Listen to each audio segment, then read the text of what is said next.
Hello and welcome to Tuesday's edition of Cracking the Cryptic, or what I hope will be Tuesday's edition of Cracking the Cryptic. I'm starting this video a little bit earlier in the day than usual because occasionally on the channel, I get asked to try exceptionally difficult puzzles, and apparently this is one of those. It's called Taiga, which I think is the name of sort of a Russian forest, and it's by IcyFruit. And certainly it's true to say that we have never had a puzzle so requested. We have had email upon email sort of imploring us to take a look at this. And very few of the people who've written in have actually solved it. Most people have said, it's absolutely impossible. I've thrown hours and hours at it and I can't do it. And please, can you see if you can do it? And unravel its mysteries. So I'm going to have a go at it today. It's probably, if it does appear as a video, going to be an incredibly long video. For that I apologize. We don't as a rule want to do very long videos, but we sometimes it's necessary if puzzles are particularly hard, and apparently this one is a brute. And I have read the rules before I turned on the webcam, and I've even been sent an example of how the rules work. Thank you to Viking Prime for that, so I can share that with you as well. And I still am very unsure that I actually understand the rules. It's all about indexing. But yeah, this is what I'm going to have a go at in today's video, and hopefully it will become a video. I don't know if any of you have read the Stormlight archive, but there is a character in that. I haven't read the last book, so don't tell me. I know the last book has just come out, but I've read the first four. And anyway, I don't think it's a spoiler to say there is a character called Taravangian, and Brandon Sanderson has come up with this brilliant idea where this guy Taravangian has had days in his life when he's been unutterably brilliant, when his mind has just worked super fast, and he's been able to solve everything, to discern the pattern of the future, and anyway, that when he was at his most brilliant, then he sort of devised a system of rules for when he would be allowed to make laws in the future. It would only be when he was particularly brilliant. So every morning he would have to wake up and do an exam to determine how brilliant he was on any one day.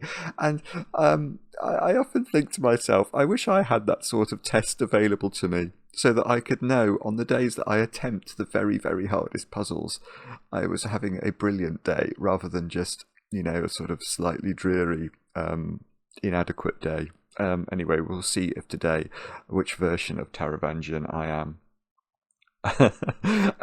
Right, now, but before we kick off and I read you the rules and we go through them, which I think is going to take a while, let's talk about other things that are going on in and around the channel.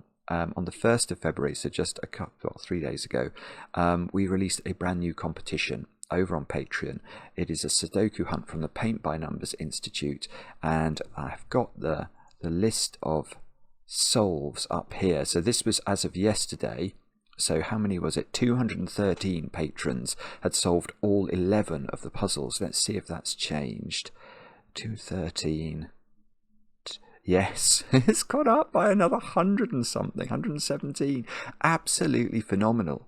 So we're way over 1,000 now of people who've completed Let's Go for a Ride, and we're closing. Well, I mean, it's just superb. It's superb how many patrons are getting involved in this stuff, and how many of you are doing so well. Anyway, so do have a go at it. There's plenty of time left. It's the closing date's the 20th. The prize, if you can call it such, is the chance to make a Sudoku video with me. That might one day appear on the channel. And in fact, I must go back to Erin, who won last month's competition, because we might be trying to make a video together tomorrow. Now, a couple of birthdays too as well, although one of them is a bit... well, actually, both of them. I'm not sure about both of them. Gabe, I think you might be turning 21 today. Your mum, Amy, wrote to us. But there was no indication that... the email just said, please say happy birthday to my son, Gabe, who turns 21. but it didn't say on which day, so I'm hoping it is today. Anyway, Gabe, I hope you have a great day with, of course, a large slice of chocolate cake. And now the next one is even more. I feel very bad about the next one, but Caden's girlfriend has turned 23 today. Caden wrote to us about his girlfriend, and the two of them have both watched every edition of Cracking the Cryptic for 2 years. But Caden, your email didn't tell us your girlfriend's name. We did write you this morning and sort of say, can you let us know? But we haven't had a reply, and I need to get started with this video. So, Caden's girlfriend, many happy returns on your 23rd birthday. I hope you also have a chocolate cake. And with that said and done, let's turn our attention to Taiga by IcyFruit. And let's read these rules. And I'm going to do this very slowly so that I can try and sort of get my head around them. The rules are as follows. Normal Sudoku rules apply. That bit I understand. So we have to put the digits 1 to 9 once each in every row, every column, and every 3 by 3 box. Now, the next rule, now this is where it already gets complicated. Identify 2 indexer cells in each row, column, and box, with one indexing in the row and the other indexing in the column. The digit in an indexer cell indicates the position of the other indexer cell in its row or column. Positions are counted left to right in rows and top to bottom in columns. The value of an indexer cell is the digit in the cell it indexes. For all other cells, their value is their own digit. So let's just stop there and let's just put indexer cells in. So let's say that's an indexer cell and that's an indexer cell in row 5. Now let me just reread this rules. So one of these is indexing in the row. Oh, okay. Yes, okay. So this, once you've done this, we have to work out, if we knew these were indexer cells, we'd have to decide which of these is indexing in its row and which of these is indexing in its column. So let's say that one is indexing in its row. So we'll write, should we write R into it? R. And then we'll say that one's indexing therefore in its column. Now, what if we understand that? What does that mean? The digit in an indexer cell indicates the position of the other indexer cell in its row or column. The digit in an indexer cell. So is that, if that's a row indexer, is that a 7? And if that's a, oh, I see. And if that's a column indexer, because every column has 2 indexes in it. Yeah, let's put another indexer in there and say that that would have to be a row indexer if this is a column indexer. And then that one would be 8. So I think that would be 7 and that would be 8. And the value of this one, not the value, the digit you put in it would be the position of the column indexer in that row. Right, and now then it says something about values. It says the value of an indexer cell. So let's look at this one. The value of an indexer cell is the digit in the cell it indexes. So that digit. What the blazes does that mean? So that would be, actually let's use different colours. Let's use, I don't know, let's make green the colour of horizontal indexers. So that one is this digit is a 7, but its value is not 7. Its value is that digit. Oh, that's got an value. Right. So this 7 would become an 8 in this example, I think. And then there's another rule which says all lines are region subset lines, i.e. 3 by 3 box boundaries divide each line into segments. For any pair of segments on the same line, the values on one of those segments must all appear on the other segment. Values on one for any pair of segments. What on earth does that mean? So, if I'm trying to think about it in the context of this line here. So we divide the line into segments. That I understand. So those 3 cells. There is an example, by the way, later on in the... Maybe I should look at the example. Actually, let's do that, because this is already confusing me. Let's look at the example, because it then says examples. 1. If brackets represent an indexer cell. Right, it's got a whole row. Let's just put a whole row of digits in here. 1, 2, 6, 3, 4, 7, 5, 9, 8. And it's saying that the indexer cells are these 2. So let's just make those indexer cells. And it says this is a valid row of digits because there are exactly 2 indexer cells, okay, and one of the cells indexes the other. Because this is in column 6, so the 6 is saying, so this would be the row indexer, I think. The 7 is in the position, the 7... There are 2 indexers. One of the cells indexes the other. The 7 is in position 6, yes, and the other indexer cell contains a 6. Oh, I see. So it's saying that the 7 is in position 6 and the other indexer cell contains a 6. So that's why it's a valid row. And the other indexer cell, sorry, the value of the 6 cell would be 7. Yes, I do understand that. That's what I was expecting, because that is the digit in the cell it indexes. Given that this is a row, we would also know that row 7 column 6 must be an indexer cell. What? Given that this is a row, we would also know that row 7 column 6. Why? Row 7 column... Why? So that's an indexer cell. Oh, no, okay. Yes, I do see that. Yes, that's weird. Okay. Because what that's saying is, because this is the column index, because that's a row indexer, we know that's a column indexer. And in its column, it's saying in the 7th row in its column, which is this square, there is going to be a row indexer. So you do know that. That's bizarre.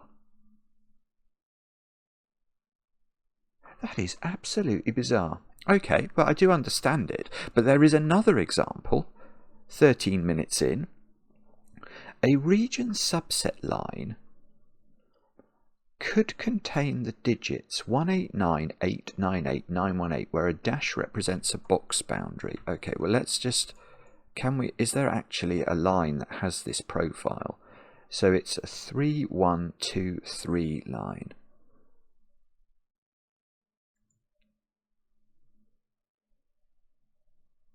Oh, I don't think there is. 3, 1, 2, 3. There probably is one, but I don't see it. So let's draw our own. 3, 1, 2, 3. 3, 1. Okay, I think that might be a correct line. So this red line, and we're going to say it's, well, okay, and Sudoku is not going to work here. Oh, I should draw it so Sudoku can work. Sorry. 189. Well, it says values. It's really confusing, this. 1, 2,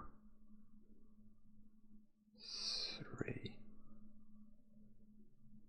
Okay, I'm just going to put this in. I think the point here is to get at values rather than digits. So we're going to have to ignore the fact that Sudoku's probably broken by my example. 9, 8, 9. Yeah, so it doesn't work. But could I, if I change that round, maybe it will work. 1, 9, 8. I'm just trying to make it so Sudoku works. So it says that this is a valid, it's saying these are all values. So yeah, you can see in my example it wouldn't work because I've got 2 8s. So if these were all normal digits, it couldn't work like this. But presumably because you can index things back and forward, we can change the values along the line. But it's saying this is a valid line because 8 is a subset of 8, 9. Oh, 8 is a subset of 8, 9 and 1, 8, 9. 8, 9 is a subset of 1, 8, 9. And 1, 8, 9 is a subset of itself.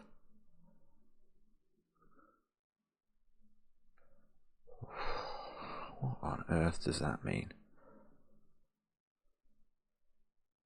What does the rule say again? It says... Where's the rule? For any pair of segments on the same line. Okay, well, let's just take 2 segments. Let's take that segment and this segment. For any pair of segments on the same line,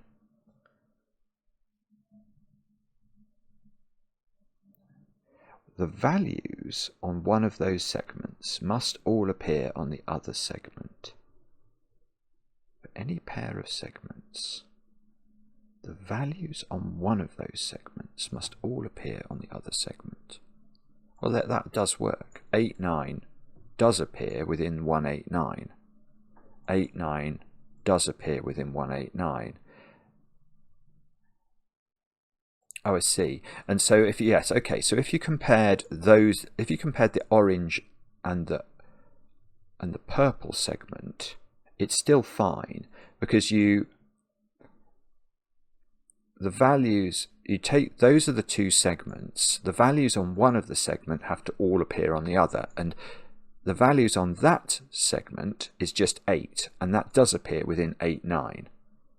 So yeah, okay, I understand that. I think that's okay. Now, we also got sent the following diagram, which I'm definitely going to look at as well, which is indicating something. There is 1 column index cell and 1 row index cell in each row, column and box. Yeah, we know that. No cell may share a role. Each column index cell and row index cell must contain a different digit from the others of its same type. And each modified cell sees and is seen by a modified cell of the other type. This is getting confusing now. The digit in a column index cell points to a specific column that contains... Okay, I don't really understand some of that, but let's just see if we can grok it just from looking at this. So that, okay, so that 4 is a row indexer because this is in column 4. So it's saying go along this row 4 cells, 1, 2, 3, 4. Yeah, okay, and that's a column indexer because this is in the 2nd position down the column. And then that's 5 because it's then pointing at the sort of upward in the, what should we call it, vertical indexer in its row. Yeah, and it sort of goes round in a cycle. I think I sort of do understand that. Anyway, that's probably the longest introduction. It's taken me 20 minutes to define the rules. I do think I now have a little bit of a grasp on the rules, so I've got no excuses, haha. Do have a go. The way to play is to click the link under the video as usual. But now, I get to play. Let's get cracking. What?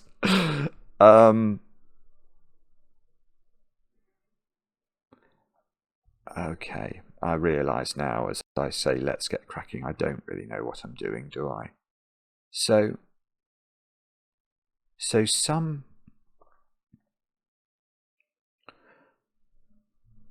that line,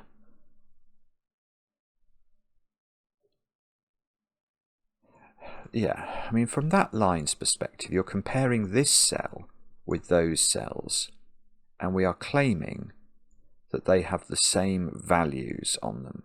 Well, no, we're not. We're claiming that one segment, so let's take that segment, has to appear on that segment. The value of this has to appear on that. So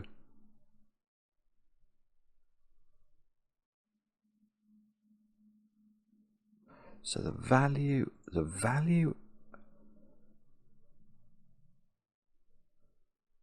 but, oh, actually I don't know, do I?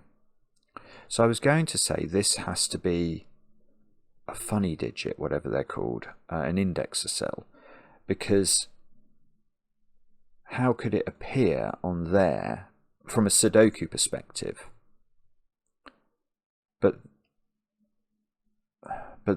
what would happen if that wasn't a naughty old cell, but you put a naughty old cell in here?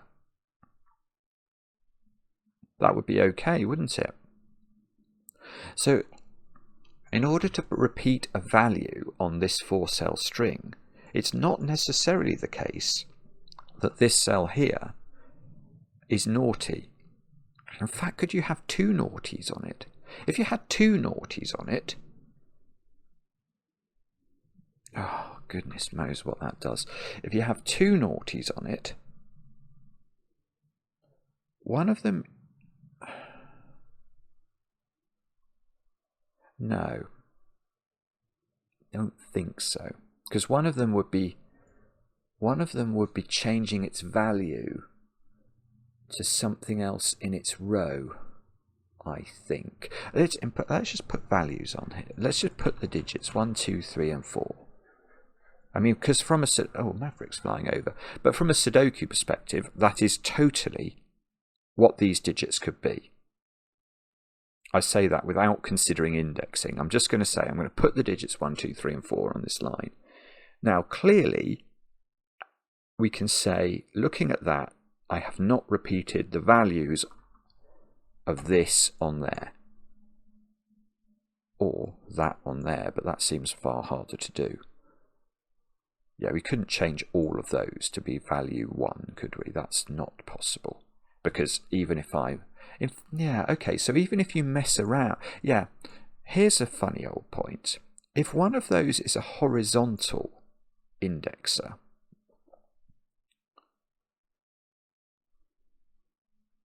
it's going to take a value from its row depending on where the vertical indexer is.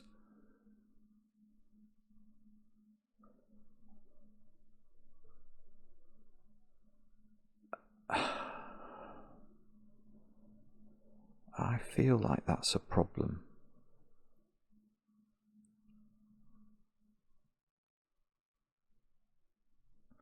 Yeah, so it can... Yeah, what's the function of the indexer? The indexer sort of... it deletes its own value from the row or column it's in and replaces its own value, its own sort of digit, with the value in the cell it's indexing to. So imagine the 3 was a horizontal index. So we're going to have colours for this, aren't we?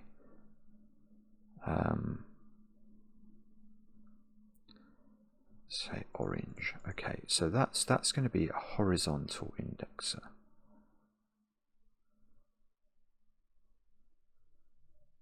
Now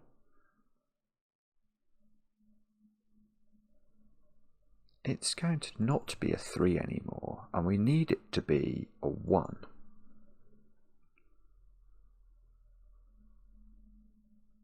But if it looks at the 1 would be a vertical indexer, because that's indexing the vertical indexer in its row. And so the 1 wouldn't have the value of 1. It would have some other value depending on where it indexed to. So this has not done its job. A horizontal indexer doesn't do its job in this row because it doesn't change. And if it didn't take the 1 and took that digit, for example,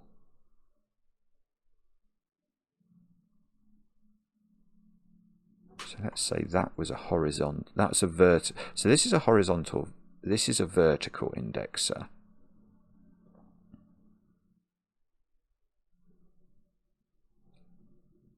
Well, then this digit just can't appear on there because there's no way this can be a 1 because 1 is there.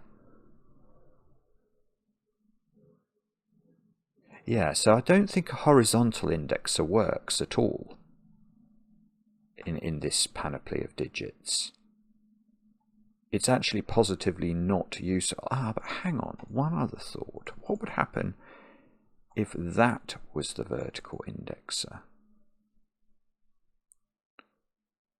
And then it picked up a 1 from down there somewhere, which would mean it couldn't be a 2. Let's change the value of it to 8 or something. In fact, let's change that then to 7. So we're saying that's a 7, which picks up. So that's a horizontal indexer. It picks up this digit.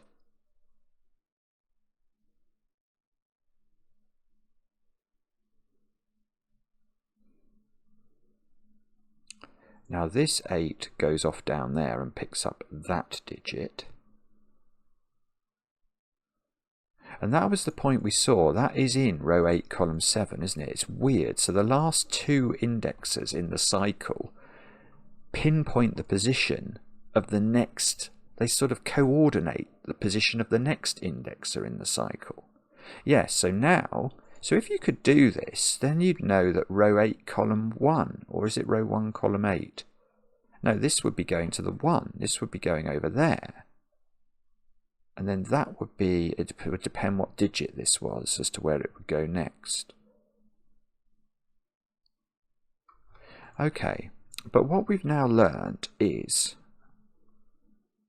that, what have we learned?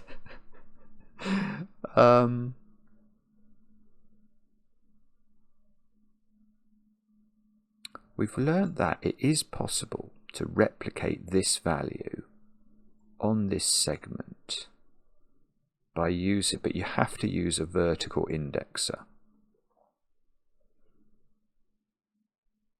Because if you only use a horizontal indexer, you're not able to sort of repeat a value in a row, because all you're doing is changing a value in a row for another value in the same row. You're not duplicating a value. That's quite a good way of thinking about it. Yeah, that makes sense. So imagine you've got a row, you need to put a repeated digit in it, or a repeated value in it.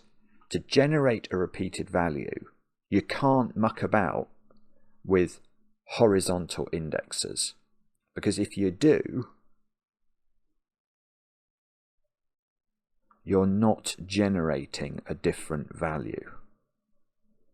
You're not generating a second occurrence of a value in the row, which is what you have to do in this example, for instance, in order to make sure there is a repeated value on the line. So you have to use, there must be a vertical indexer in here, is the first conclusion that I am going to draw.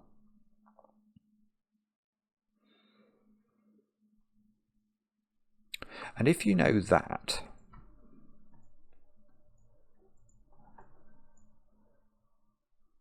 right, so we need to have a colour, don't we? Let's have a colour for, we'll say purple is a vertical indexer. I'm going to say that there is a vertical indexer in one of those cells.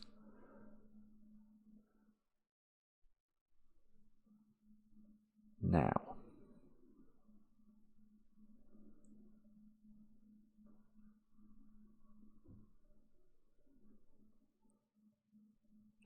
Sorry, I know I've stopped talking. I'm trying to see what, if anything, that tells me about anything. It tells me there is not a vertical indexer in those cells. But these lines are horrible, actually. They're not... They don't look very easy to... Yeah, you've got the same pattern there, haven't you? In the sense that... How does that digit...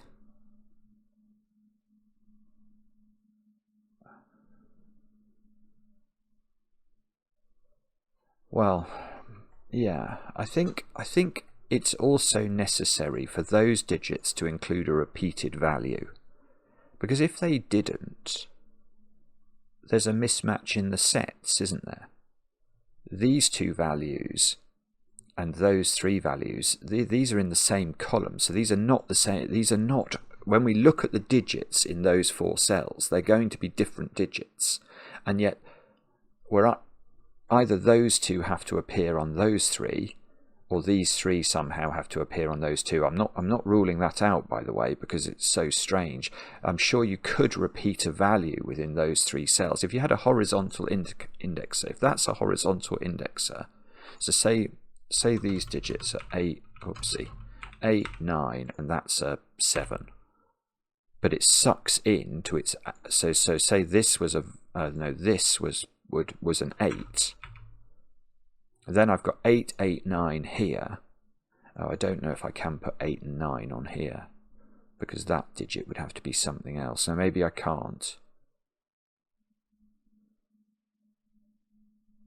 Yeah, so okay, so perhaps it is necessarily the case that those two are a subset of these three. Those two values appear as values in those three. But that still requires a repeated value in those, which requires a horizontal indexer in those. So we're going to have a colour for that. We'll do that one. My phone is buzzing. I can't deal with that now. When I say my phone, I look at my watch. It's because in my brain they've become the same thing. So does that mean that digit is not an indexer? Because it sort of sees both colours of indexers. That might be true. I mean, that can't be a vertical indexer because we've had one in the row, and there can't be two vertical indexers in a row, and it can't be a horizontal indexer because we've had one in the column. I think that is a nothing. So I'm going to fill that cell with lime green, which is my colour associated with nothing. And I have... That feels like a bit of a breakthrough for some reason. So, and there's going to be a great long chain of these things, isn't there? So there's going to be sort of 18 chaining thingies going round like this, exactly like this. I'm sure Taravangian didn't do that when he was being brilliant. There's going to be 18 thingies going round in a circle. Because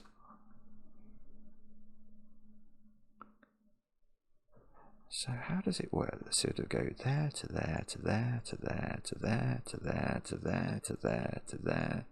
That's what it's going to do. It's going to go round and sort of spiral round the grid with every cell in the chain pointing at one other cell. So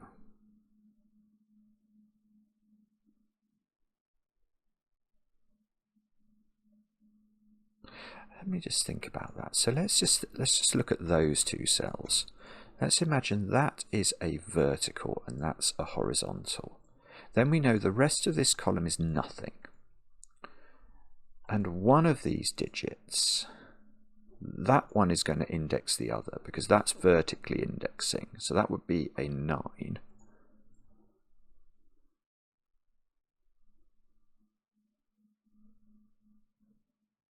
And that would index this. And then this one will index a vertical indexer in one of those squares.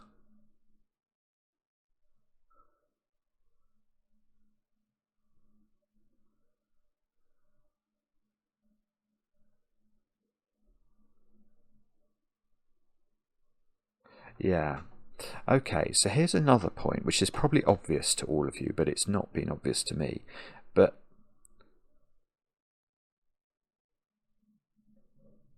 there in each column there is a vertical indexer.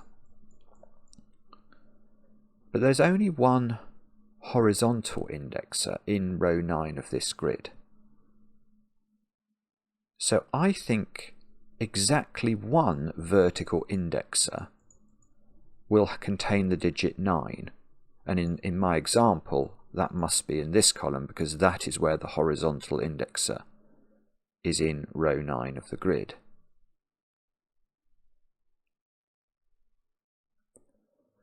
And that logic must play through, mustn't it? Because there's only one of each type of digit, each type of indexer in every row and column. So what that means, I think I'm just saying something that's going to be totally obvious to everybody now, but what it means is that if we do find, for example, if we found this was a 9, we would know none of those, whichever one of those was purple, could not be 9. Because if it was 9, it would imply a second horizontal indexer in a row where we already had a horizontal indexer, and that cannot be true. So this is interesting. No jokes about me at parties. What that means is that the 9 purple digits in this puzzle, when we find them, are going to be a subset, a disjoint subset. They're going to be the digits 1 to 9, once each. And the 9 orange digits, once we find those, are going to be the digits 1 to 9 once each. So there are 2 disjoint subsets that are going round in a circle that we have to find in the puzzle.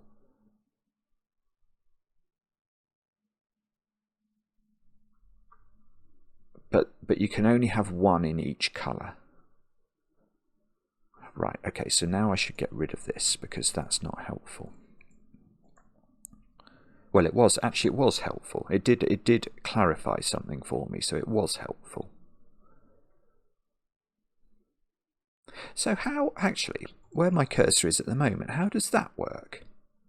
Because on this line, that's a segment, and that's a segment. So,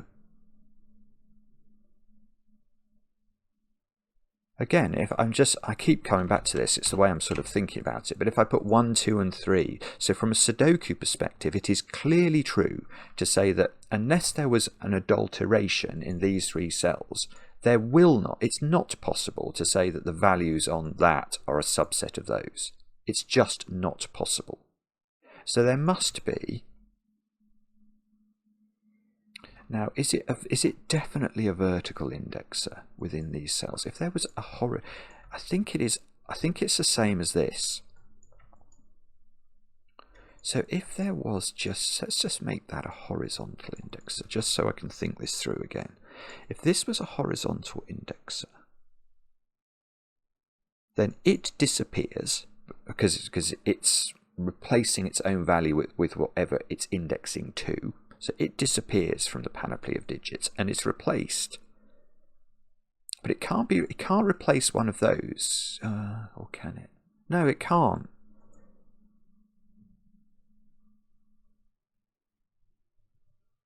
So it can't actually. It's really complicated, to be honest. But it can't, because if that was a vertical indexer, then the reason I think this fails is that this 3 has the value of 1 now, which means there must be a 1 value on this, but this 1 doesn't have a value of 1 because it goes off and fire. In this case, it would be that digit. It would suck into this line down here, so there is no 1 on this, and we couldn't replace the value of the 2 because we've already used both indexes. So that's definitely not, well, it's definitely not there. And if it was over here that it was sucking a digit from, then again, you'd need to change the value of one of these. So what I'm saying is, if that was a vertical indexer, this purple would be the value of this square. Well, that's clearly three different values still, isn't it? So we'd have to do something here to change it, and you actually couldn't do anything to change it because you've had both digits. So you can't have a horizontal indexer in those three squares. Now that's weird, because that is not the conclusion I reached up here, and yet that logic seems indisputably true. So let's just go back to that. Let me think about that again. I definitely was convinced, and I'm definitely convinced there's a vertical indexer in those three. But up here, I thought I could have a horizontal indexer in this stretch as well. It's quite a big point, because if you can't have a horizontal indexer in there, then I've only got 4 places left to have my horizontal indexer in row 2. So let me think about that again. If I have a horizon, let's make that horizontal, that vertical. That's what I looked at before, and I convinced myself that could be true. Why can't that be true?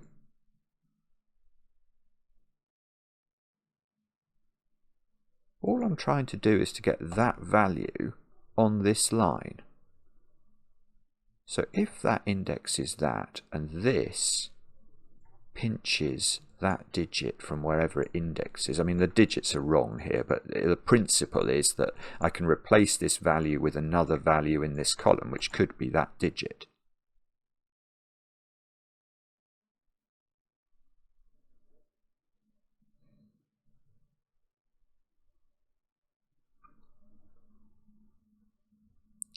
Yeah, maybe the reason it didn't work here is because I was trying to... Yeah, probably that can't be a horizontal indexer, but maybe this one can. Ah, okay. So that's the difference. Yeah, you can't make the single cell you're trying to replicate on the other segment the horizontal indexer. Okay. So I could perhaps make one of these. Let's see if that works. So if I make that and that horizontal and vertical indexes, and I need to generate this value so that this value appears on that segment, I can do that now, because this takes the value of that. Well, we don't care, that's not given us this value, so that's no use, but this one will change to this column's value, which could be the value 3. Right, so all I'm actually going to say is that there is definitely... Okay, I need to now get rid of all these. There is definitely a vertical there. There is definitely a vertical there. That is not a horizontal, and that is not a horizontal. That's so useless, isn't it? Okay.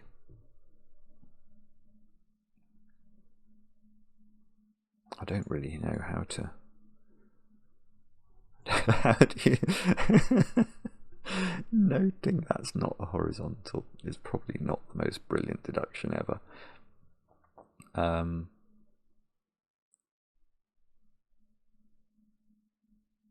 So yeah, it must be about trying to get these sort of patterns built up. So how else can we do it?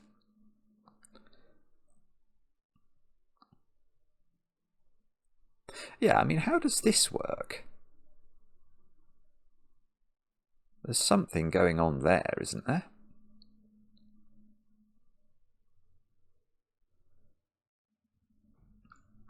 So what I'm doing is I'm looking at those 4 digits. I'm saying that in order for...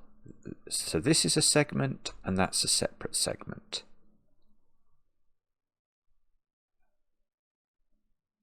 So there must be some sort of chain. I mean, again, if I filled these with the digits 1, 2, 3, and 4, we can see they're not the same digits. So to create the same values, there must be something going on.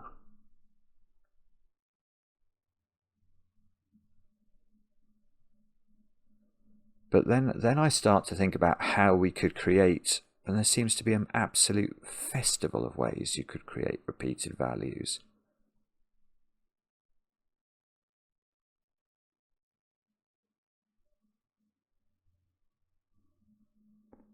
I mean, am I going crazy there?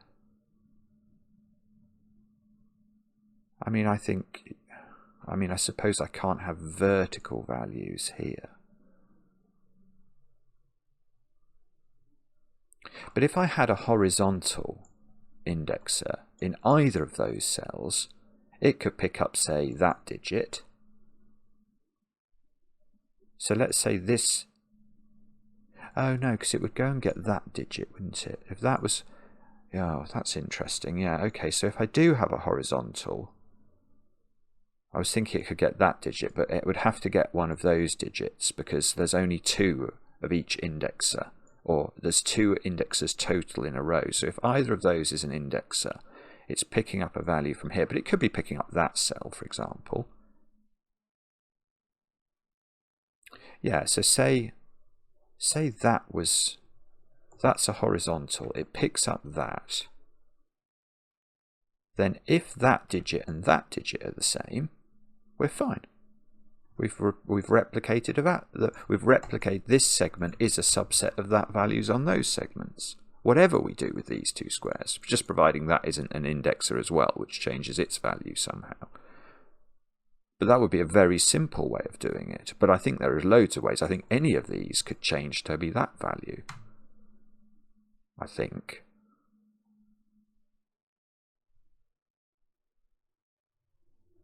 Alright, maybe not that one, actually. That one couldn't, because if that was a horizontal indexer, it would be changing its value to one of those 4 squares. But then trying to be this square's value, and that wouldn't work, because they're in the same row already.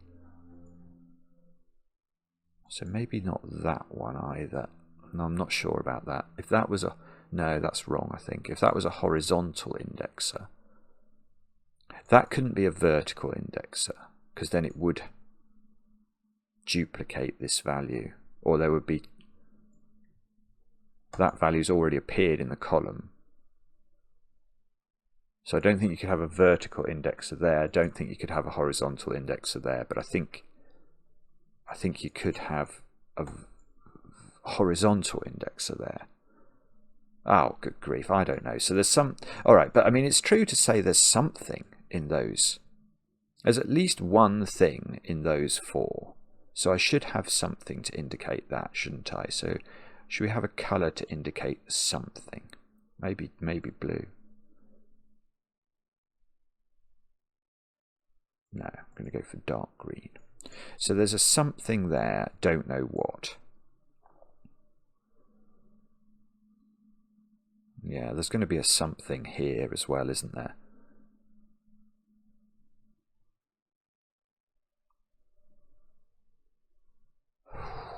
This is very difficult to understand. I mean, yeah, you might need 2 somethings in this one. Just thinking about my 1, 2 example again. I mean, if we just fill those with 1, 2, 3, 4, 5, and we say to ourselves, okay, well, how do we make... Yeah, how do we make that work?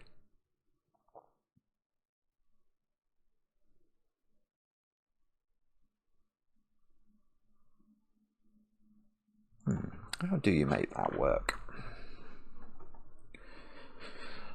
I don't know is the answer. I don't know. But I'm... Well, at first blush, I'm probably about to say something I'm going to regret, but at first blush, I think I'm going to need 2 indexers to do that job. I feel like I want to change these 2 to be 3, 4, 5.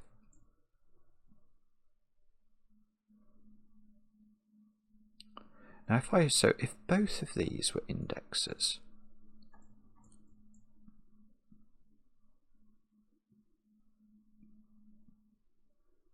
I'm going to have to change the values, because now I'm starting to think in terms of... So one of these is horizontal, so it's index. Let's just say that's horizontal and that's vertical. And I'm trying to change the value. No, but that doesn't do it. That doesn't do it. That's no good. Because, let me show you why. This would be a 5. That would be a something. Let's just say that's 6, 7, 8. The point is, what is this? Because this digit is now the value of this, whatever that is, and that isn't those digits. So we haven't achieved our goal there. We need to suck digits in from outside the box. And to do that,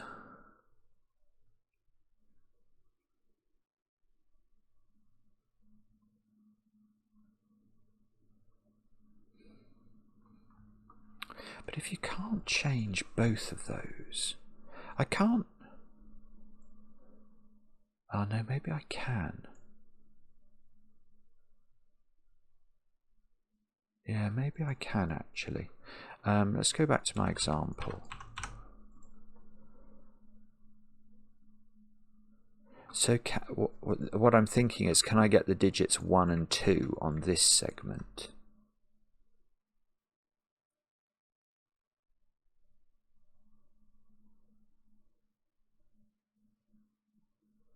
I don't think it's going to work.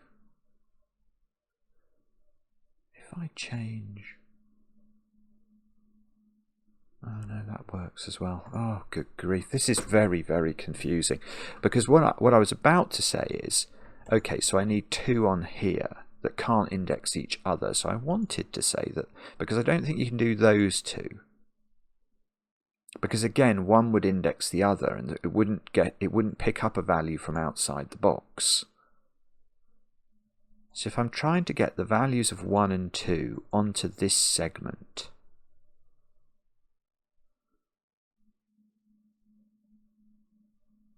I feel like that would have to be an indexer, because I don't think these 2 could be.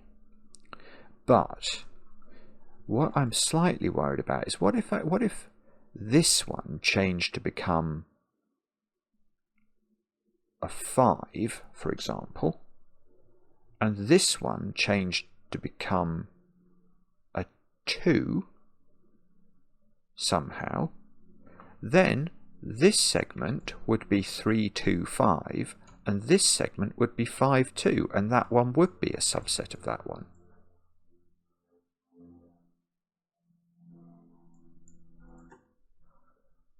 And that's very bad, because that means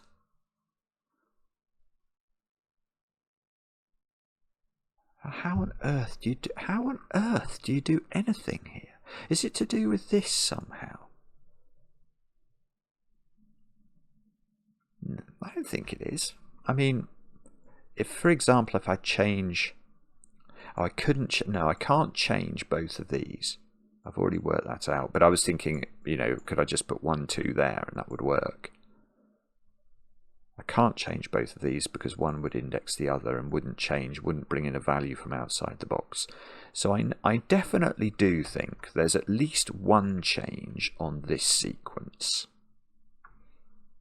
But if it is only one change on this sequence, and if there was also a change in this sequence, then I don't think it's necessary for that to be an indexer, because maybe those 2 could be indexers or something.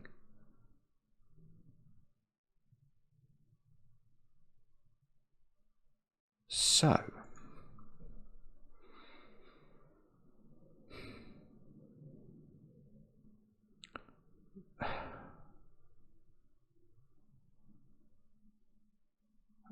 I don't have a clue how to do this. What? What on earth are you meant to do there?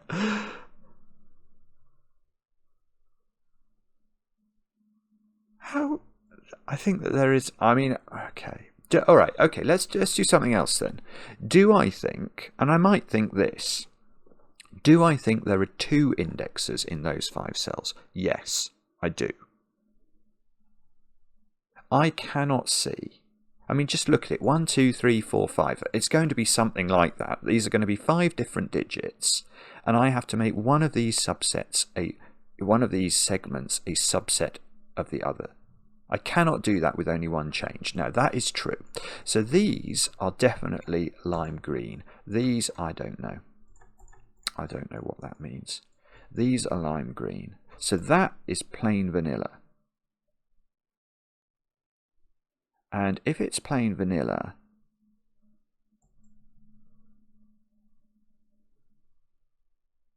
do those two have to be the same? Well, no, they don't, do they? If that was an indexer.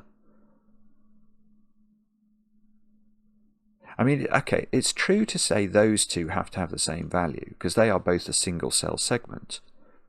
So I pick those 2 segments on the line. One of them has to, well, they have to have the same value. They have to have the same value, and that one isn't changing its value. So this one is either exactly the same digit as this, or it's an indexer and it's picking up this digit. That is true, but I mean, what does that even mean?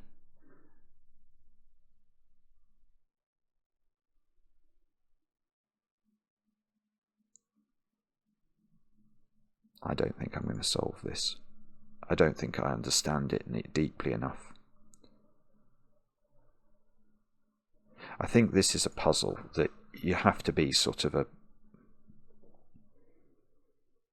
deep, like really quite clever to solve this. You have to be able to get at what's under the bonnet, and I just know I'm not. I'm not understanding at some deep level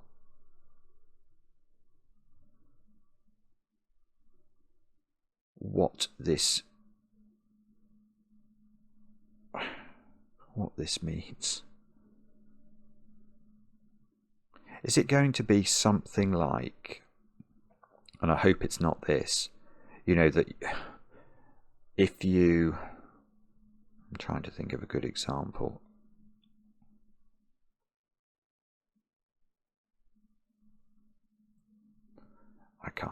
I haven't even got enough information to do a good example. If you, I haven't even got the opportunity to put a horizontal indexer and a vertical indexer in the same row or column. Okay, let's imagine that was a vertical indexer. So if that was, no. Yeah, okay. Let's just imagine for a moment that's a vertical indexer. Because what I wanted to do was to put 2 things in the same row. So I want to imagine this is a horizontal and this is a vertical. And if I do that, then that one is indexing that one. So that is a 6. And that one is indexing a horizontal indexer in one of those.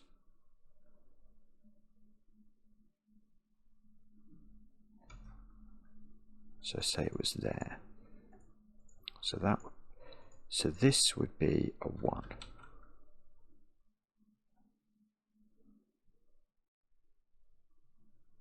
Yeah.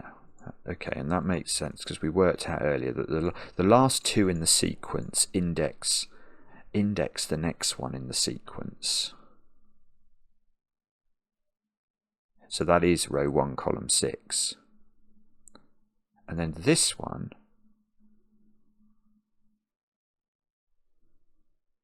that's a horizontal now.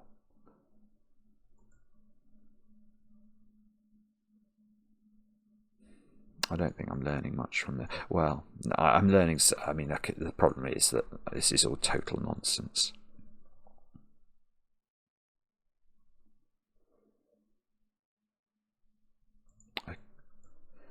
No, I mean, in this particular example, you can't put the vertical indexer there because then you couldn't put a vertical indexer on this line. But it's neither here nor there because this could have been down here. And if that was okay, if it was down there, say. that one would then be an 8. Because we need those two to index that one.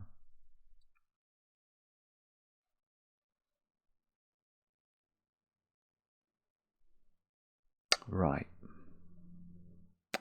Right, so that is right. I've had an intelligent thought. It's only taken me an hour.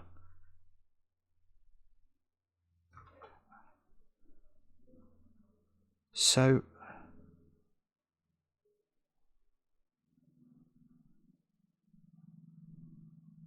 sorry, I realise I've stopped speaking. I'm slightly worried what I'm about to say is absolute nonsense. Actually, if no, yeah, okay.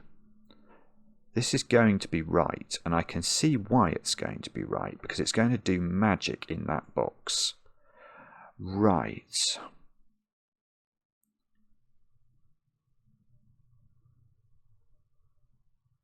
Now, why is that the case? Yeah, I think it is right.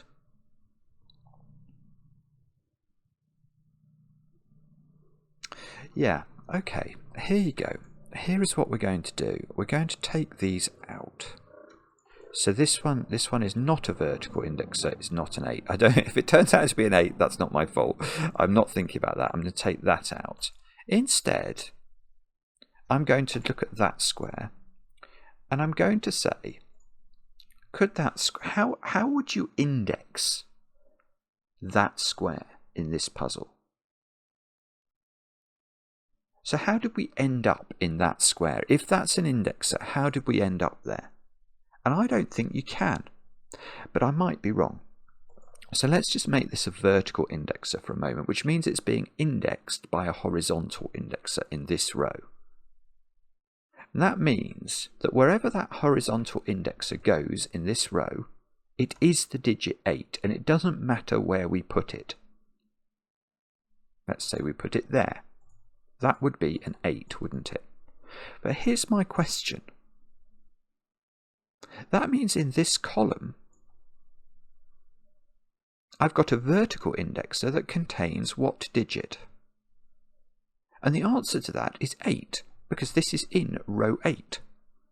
So if you want to index something on this diagonal, the last 2 digits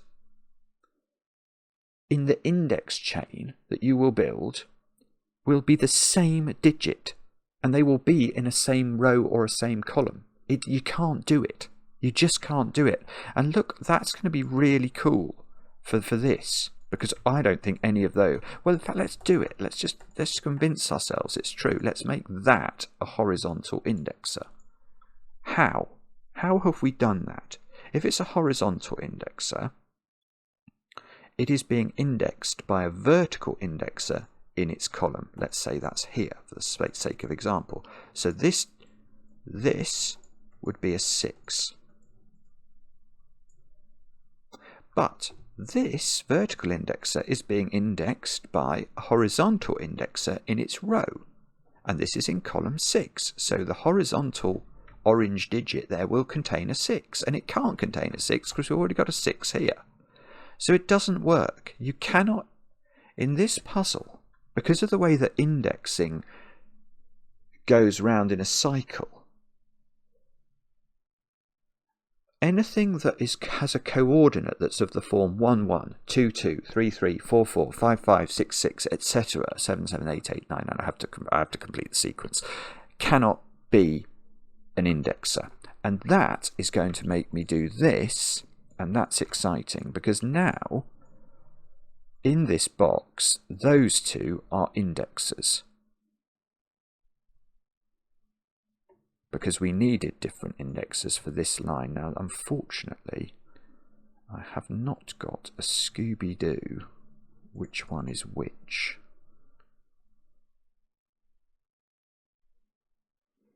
I bet you can tell. I bet you can tell which is which. How do we tell? Is it to do with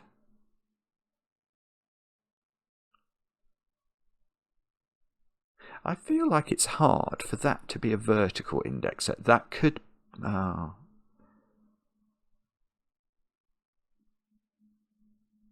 think that's right.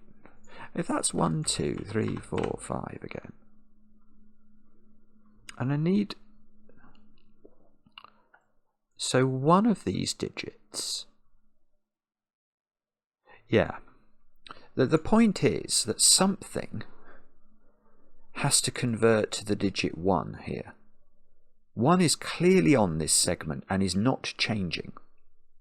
Therefore, this segment must contain the digit 1.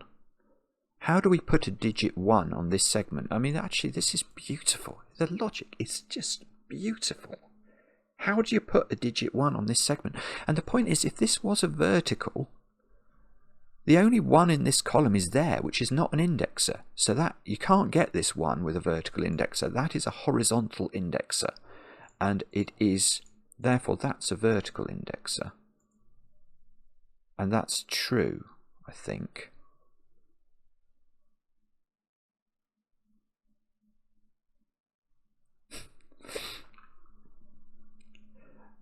Obviously these digits have to come out now.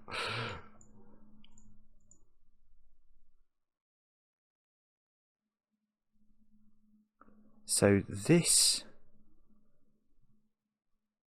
horizontal indexer is being indexed by, in the cycle of life, it is being indexed by a 5 in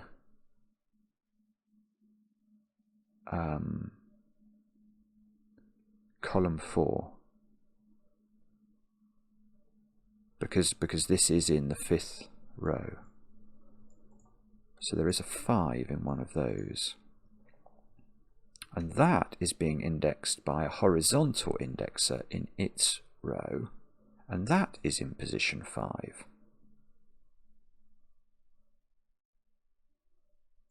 That can't be a horizontal indexer. You can't have 2 horizontal indexers. You can't have 2 vertical indexers in the same row. So that one of those is a vertical indexer.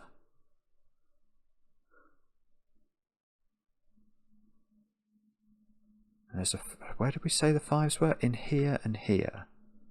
And here and here. So 5 in box 5 is in those squares. That's the first even approach I've managed to get to a digit.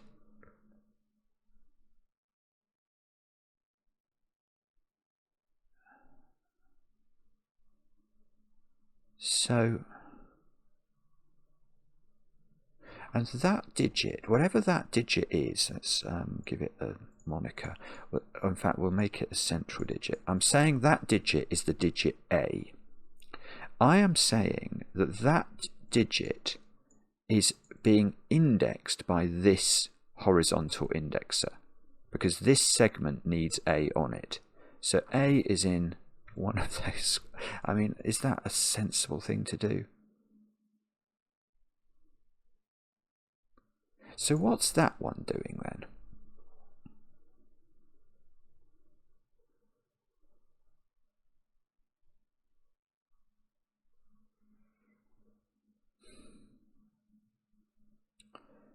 That one is a vertical indexer. It's replacing the value of this with something that's on this line, but this digit is not on this line anymore because it's becoming the value A. So that one is a vertical indexer, so it's getting a value from one of those. So that one is getting that one's value, isn't it? I think. If this was picking up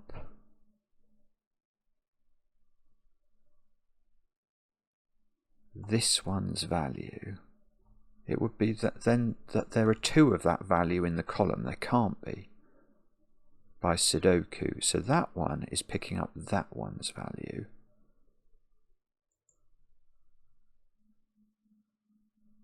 From there.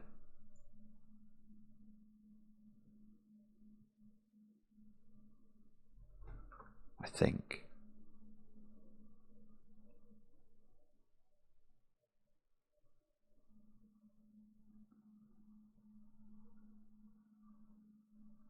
This is very complicated.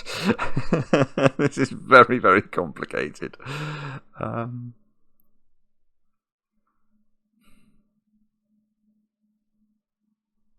do we now know anything more? Because I know there has to be something up here, don't I? Yeah, that one. Ah! That's interesting. This one sees orange and purple, so that is a nothing. But that, whatever that is, whatever value that is, has to appear on that segment.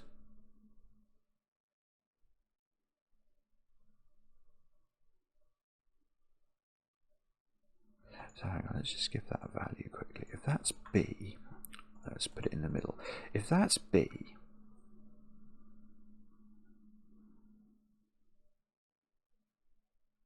I have to put the value B into one of those squares, so it has to be done by dint of indexer.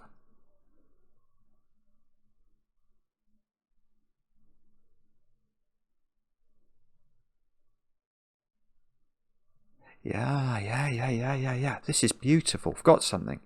This is my second intelligent thought. Right. I don't think that can be an indexer. Or, no, that's not true. What I'm going to say is, I don't think that can deliver to this segment the value of B. Because if this is an indexer, from the column it's a vertical indexer, so it's a purple.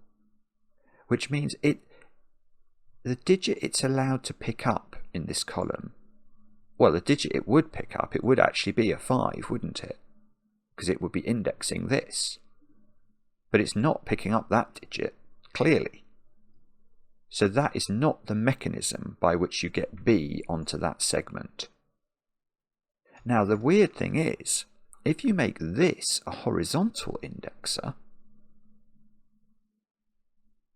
then again, how is that delivering B to this segment? It can't deliver B because B is right there. It'll deliver something, but it won't be B because that's not in an indexer cell. So I don't think I am saying that these are not indexers. They could be, but what I am saying is that is definitely an indexer of some variety. We might be able to tell what. And it is delivering this value to this segment.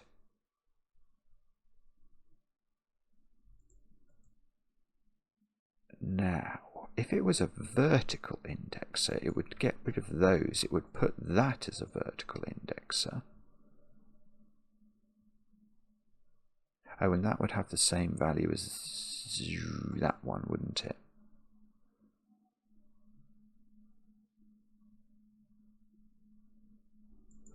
So, if this was a horizontal indexer, that wouldn't be a horizontal indexer.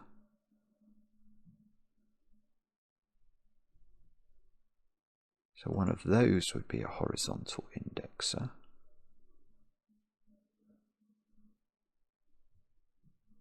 Oh, goodness only knows. I don't know. I'm just not... Oh, this is...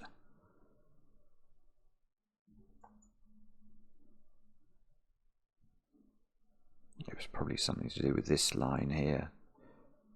That's got to have the value of B on it.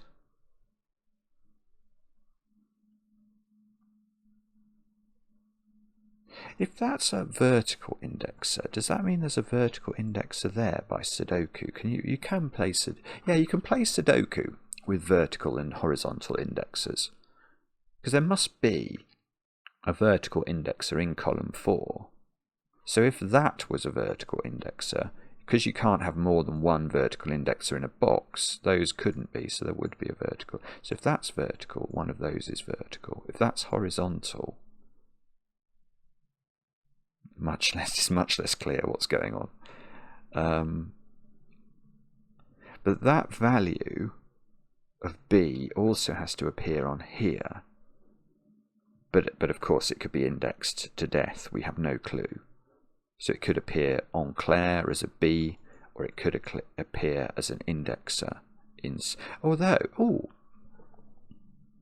if it did appear as an indexer there, it couldn't be the same brand of indexer that's been delivered here, could it? That's a weird thought. So imagine that was a horizontal indexer. We know that's delivering B to this line, which would mean that B would be a vertical indexer in this row. So this line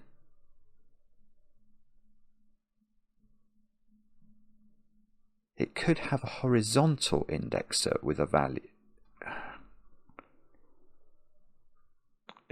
Yeah, you'd have anyway. What you couldn't have is the same color of B that was in those squares. So that might mean that you have to have. I'm not sure. Maybe you have to have a vertical indexer there delivering a horizontal B, if you see what I mean. There's certainly some sort of interplay between those things. So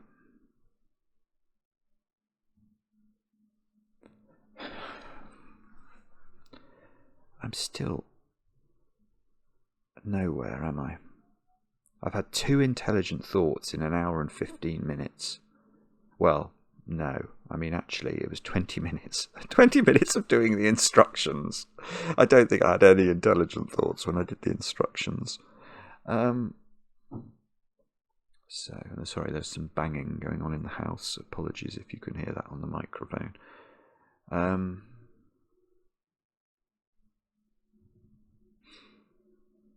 So what do we do next is the question, I suppose.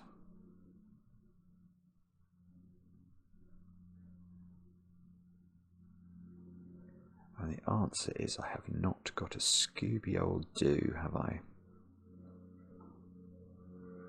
A maverick flies over again.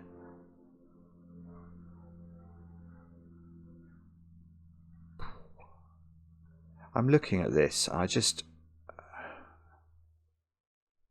You know when you look at some puzzles, you can sense that there's a weak point to attack it on. I've got no clue where to look as to where to attack this.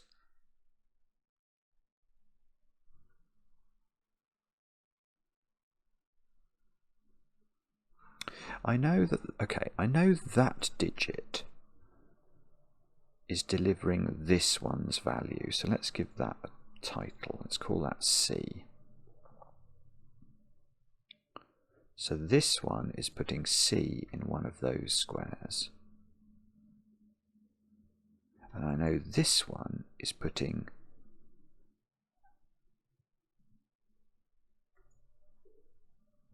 see, this is actually a bad thought. I was about to say this digit is definitely different from B, A and C, and it is. And therefore I was going to say I've got 4 different digits there, but C could be B, I think. If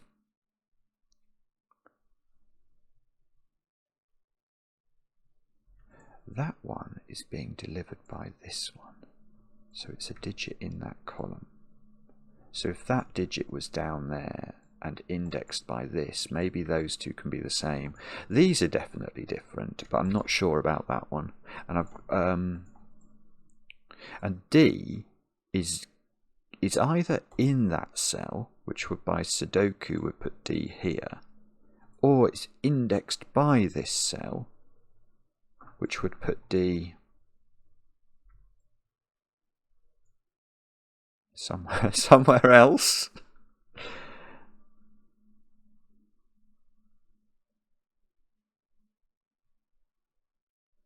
If that's a vertical,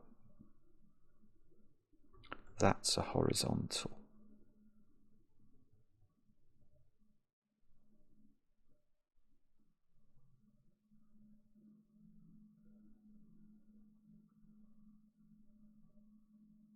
That's a horizontal. If that's vertical, that's horizontal.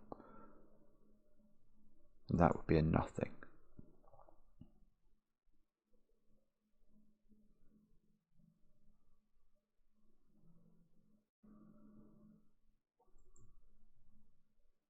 That has to deliver the value of B, and that, we don't know what that's delivering, do we? Oh, but we would know digits, wouldn't we? If that's vertical, it is indexing that, so it would be a 3. So that would be a 3. That would be a something. Well, it would be... It's got to deliver B to the world.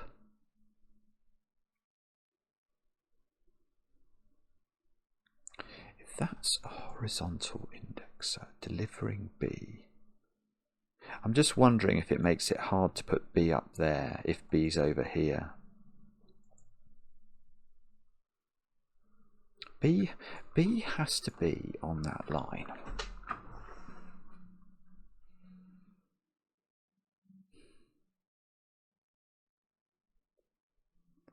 How are we doing that?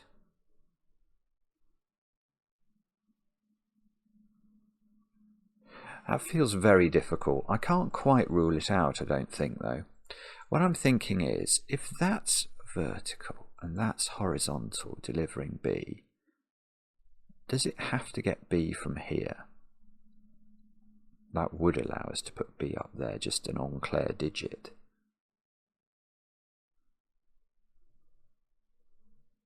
But if that's vertical and that's horizontal,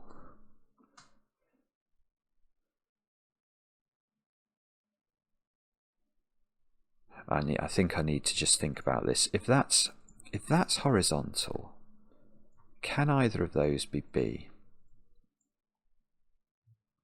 They would be a vertically indexing digit. If that's vertical, then that's vertical. There'll be a vertical here, vertical here, vertical there, actually, be exactly there. Horizontal here.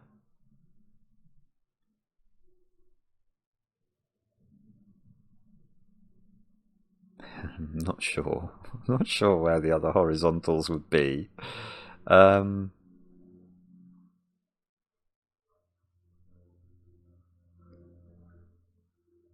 But the same question would arise, wouldn't it? How do you put B on this 4-cell segment? Because it must be there. The answer to that is it couldn't be there on Claire because B is in the box already. So it would have to be being delivered by a horizontal indexer. And that horizontal indexer couldn't be in row 2 because this B, which is the only B it could get by horizontally indexing, is not itself an indexer. So it would put a horizontal indexer here, which would put a second indexer on this line.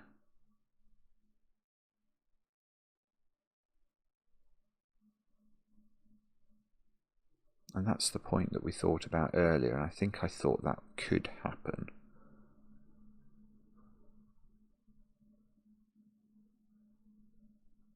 Okay. All right. So that's a bad thought. It was a thought, and it didn't work.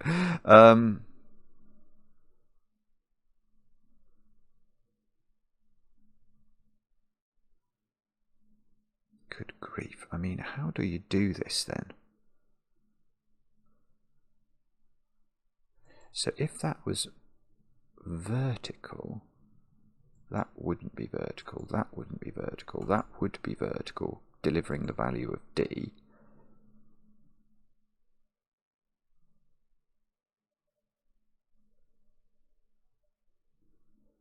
No, I don't see how to do that.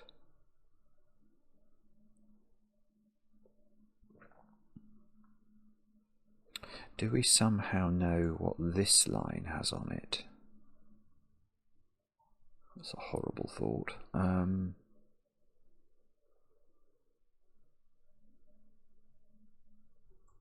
What's this delivering? This is delivering the value of A.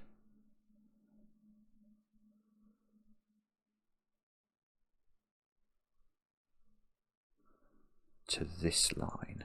So A is on this line, A is on this line, A has to be on that line in some form, but it doesn't have to be a plain vanilla old A. Although, actually, hang on, if that's delivering A.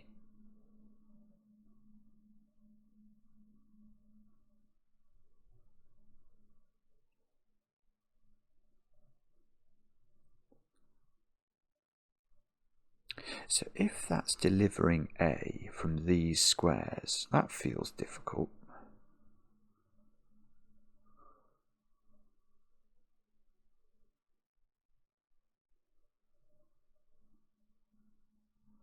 Oh, I'm not sure. That's very, very confusing. Let's just put A there. So if that's A, that's then a vertical A. So this line is very happy because it has got a value of A on it. This line is very unhappy because it needs a value of A. And the only way it can get one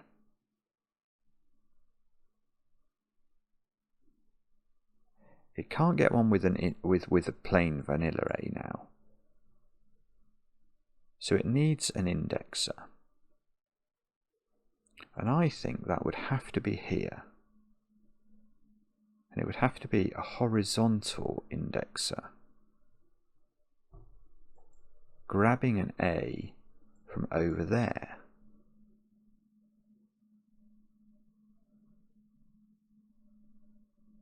But then that would be another vertical A.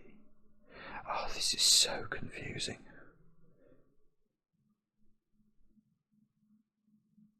That doesn't work, does it?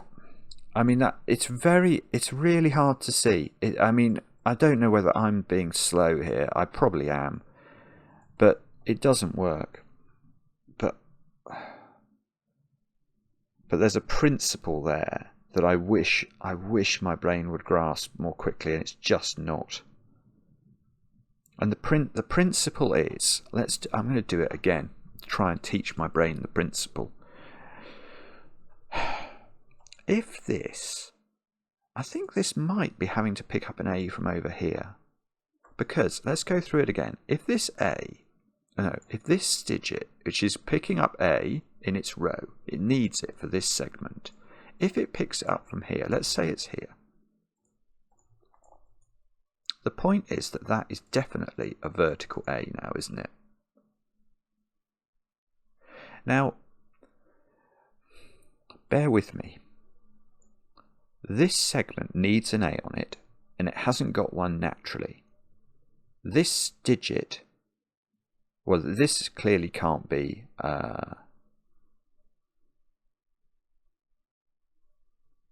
yeah, I mean, this can't be the indexer that gives you the A because it's indexing this cell, and that can't be an A. This can't be an indexer at all because there are two indexers in the row already. This can't be an index. Well, this could be an indexer, only if it's a horizontal indexer and it's grabbing the value of A. But for it to grab a value of A over here, the problem with that is it would be a purple A.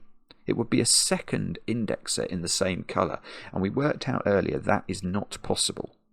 So the only other thought that I must consider here is whether or not, yeah, that's weird, you can't put the A there, because the weird thing about that is it doesn't have its value. So you can put it there all you want, but that hasn't delivered a value of A to this segment, because it doesn't have its value. It has whatever value it's picking up from elsewhere, and that clearly can't be the value A. So you run into exactly the same problem even if you put A on the line.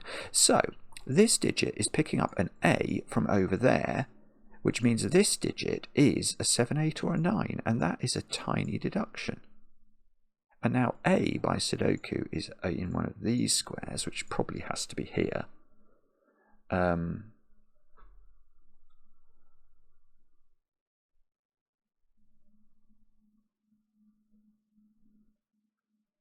Is that true? I don't know. It might be.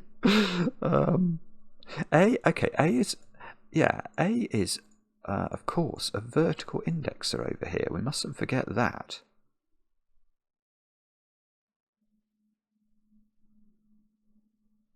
So these squares are definitely lime green.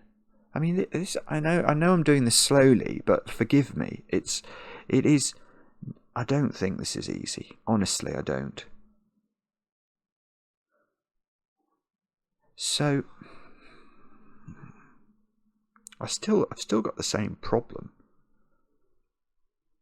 Yeah, I've still got a very big problem here. How do I deliver A to this line? That, if that's an indexer, it's a horizontal indexer. And that would mean it had to pick up this value of A, which is not an indexer itself. So that is no use to man nor beast. That is not delivering what it would need to. So this is the cell that delivers A.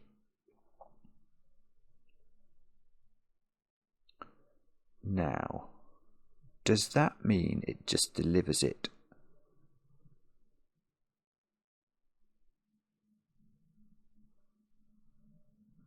I mean, there is a vertical indexer down here as well, isn't there? I'm noticing.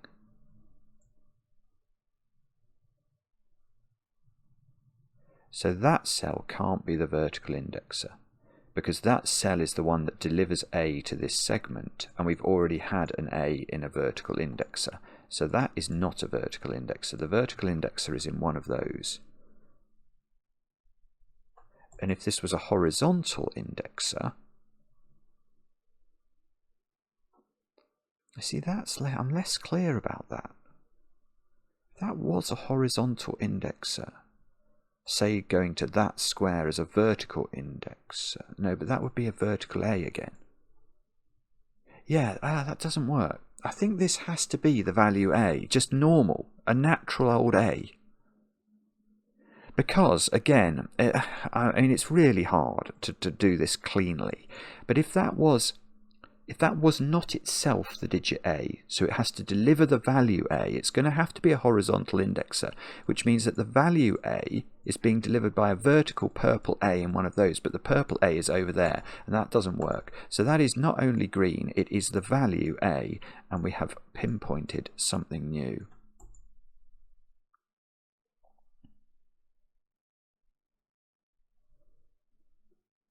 Which feels... is that a breakthrough or not? Who knows?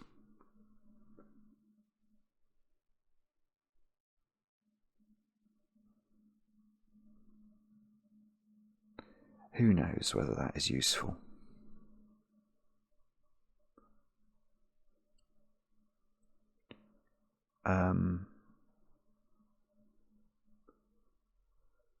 Clock over 93 minutes now. I mean, I'm still so far from a digit in this puzzle. Like, so far. Come on. Try to keep concentrating. Actually, you know, some people say, oh, you should take breaks and things. It would not help me. It would not help me. If you step away from this, all of the logic that's currently in my head would just drop out of it instantly. What I need is sort of a waiter or a waitress service to bring me sustenance. so I can just sort of Taravangian like keep staring, solving the puzzle.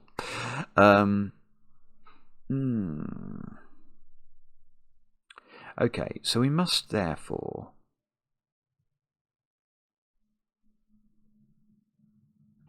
what must we do? There's a question. There is a question. I don't know the answer to the question. Is it to do with these two digits having to be on this line as well? That would seem a natural question.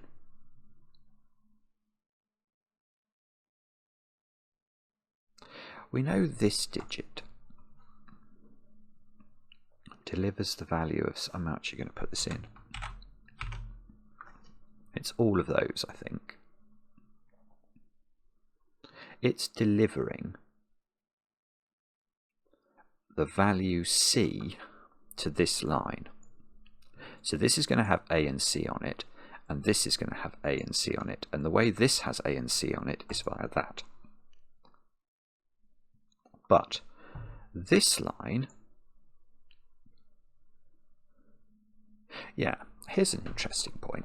This line has the same values on it as those 3 squares in box 5. And that's because, remember, this digit's value is actually the value A. So this 3-cell segment here is the values A, C, and that digit. Now, that is a natural digit. So this digit, doesn't that digit have to be delivered by hook or by crook by this square, doesn't it? I mean, it can't be delivered by that one because these would be the same number. So this digit is delivering that digit, and that is the digit C. So C is up there. Whoops, no, I don't know where. By Sudoku. I'm not saying its value is there, but the digit is up there. And this cell, which of course it would be natural to label E, although E might be able to be B as well. But it would allow me to write ace upside down on this line. I think that cell is being delivered here, or that value is being delivered here. But it might be, if it was, no, this is a plain vanilla digit actually. Because if it is an indexer, it is orange, because it can't be purple. But then, in order to pick up the value E, that would imply that this cell, which is the cell this one is picking up its value from, it would imply that was E, but it can't be E. So this is natural. And this line is natural, and it does have inverted ace on it, which could become the ACB if B is the same as E. What was the other thing? B could be the same as C, so then it would become Abe, or Ebba.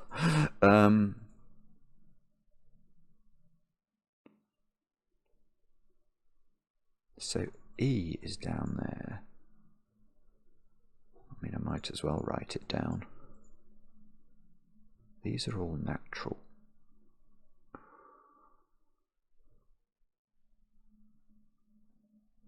And some way or other, we've got to take this forward. I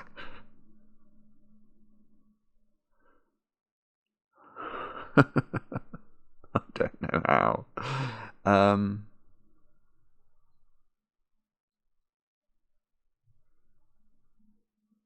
Is it true? I know that the digit C is here.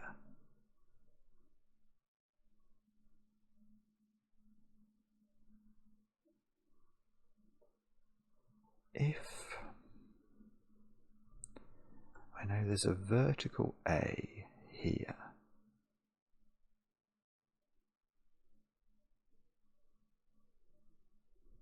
the digit C is here. I'm just thinking it would be really interesting if the digit C had its own value and had to appear up here.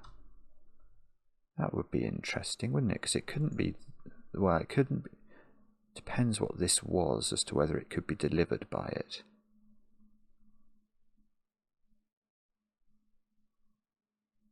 In fact, yeah, that's the digit.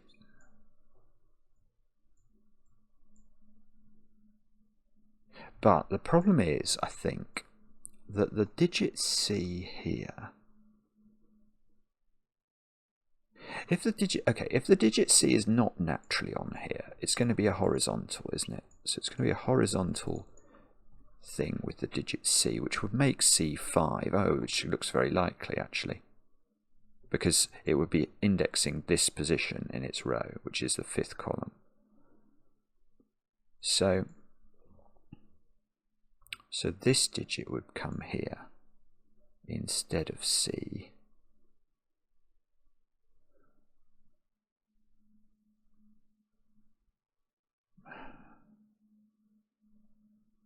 And then what?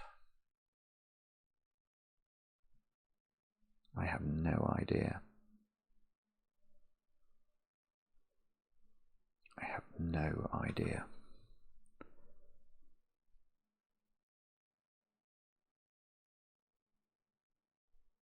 This isn't a good sign, is it?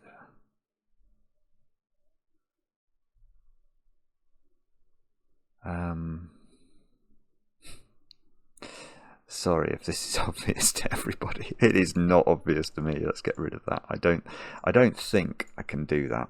Or if I can, I'm not sure I'm seeing why. Although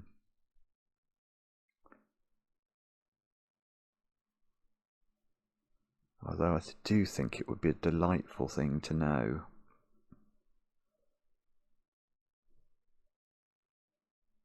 And what was this one delivering? This one was delivering B.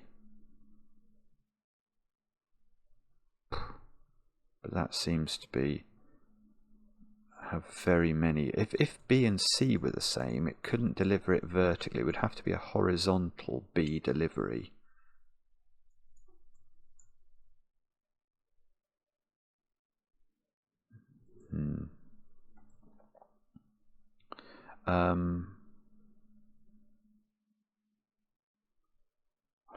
Wow. I mean, what on earth am I meant to do here? I don't know. If those are not verticals, are they?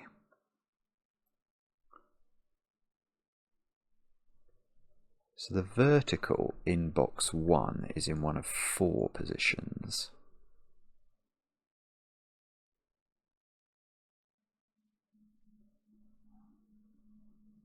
But again, I'm just not seeing. If that's doing something clever, fair play, but I'm just not seeing it. That's...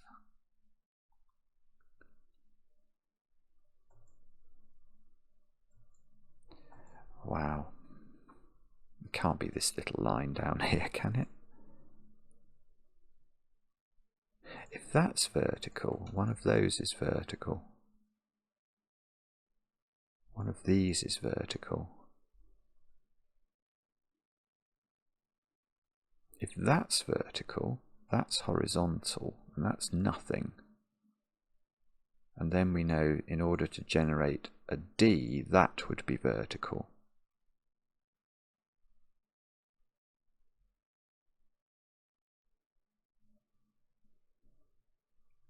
If that's vertical,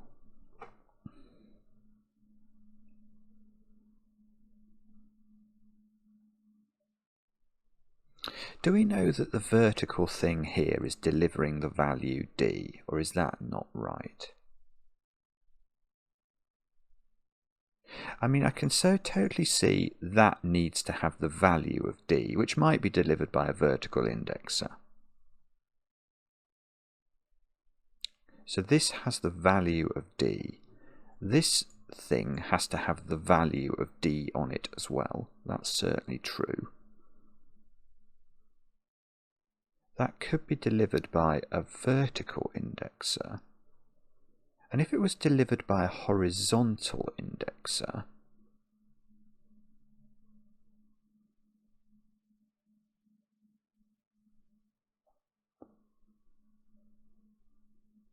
I don't like that thought.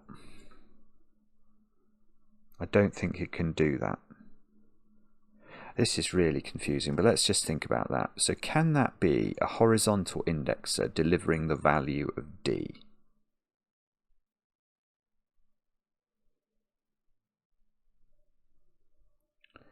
And the problem I've got with that is that you can't now make this a vertical indexer delivering D to this cell. Because if this is, given that this is D, it would be indexing this cell, which would not itself contain D, so that wouldn't deliver the D to this square, which is what we're trying to do. And if one of these was D, for example, and that was sucking this in,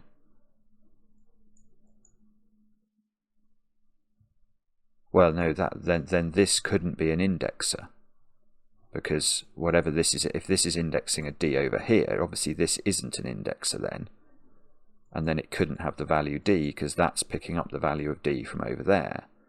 So the way, okay, so the way that D is delivered to this line, one segment, there is a natural D in one of these three positions, and there is a vertically indexed D from the other position.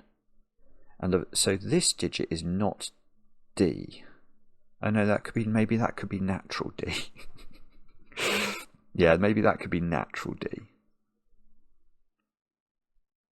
But if that is a vertical indexer, then that is a plain old vanilla D. That's a vertical indexer that's getting a D from somewhere.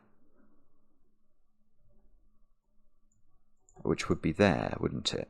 Because if that's a vertical indexer, that's a horizontal indexer. So D, D, D would be in one of those, not there. And then that would be a horizontal indexer, picking up the value of B.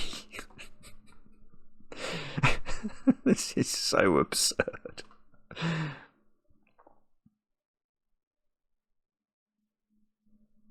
And then B would be a vertical indexer in box 1.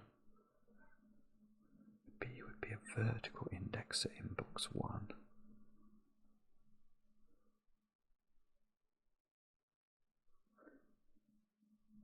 And how would B get delivered to that line? There would have to be a horizontal indexer here.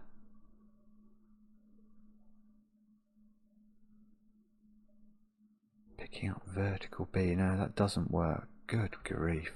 I might be able to disprove that this is a vertical indexer, actually. But it's super complicated.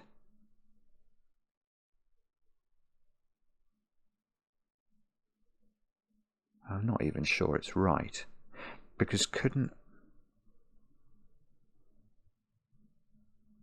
I'm going to think about this again. Okay, so if this is a vertical indexer, what that does is it makes this a horizontal indexer. That is very clear. He says as if that is very clear. I think it is very clear. That makes this nothing and means there's a vertical indexer in one of these. Now, we know that this has to deliver the value B, don't we? To this segment. Now, it can't go over here to deliver the value of B, because remember, whatever this index is a purple digit, and there was no possibility of these being purple because we need a purple on this line, and that purple is now over here. So there's no purple there. You can't pick up B from these squares because B's there. So the only place to pick up B is a vertical B in one of these squares. So one of these is a purple B.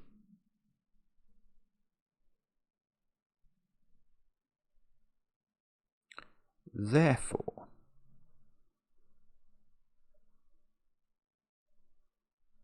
how do you given there would be a purple B down here. B is not natural on this line, but needs to be there somewhere. It can't be there by verticality now, so we can't. What I mean is we can't have a vertical indexer here because we've already had the vertical. So there would have to be a horizontal indexer in these squares, picking up B from somewhere over here, but the B that's somewhere over here would be a vertical indexer because this is a horizontal indexer picking up the value of B, but B has already appeared in purple here, so you can't do it. It doesn't work.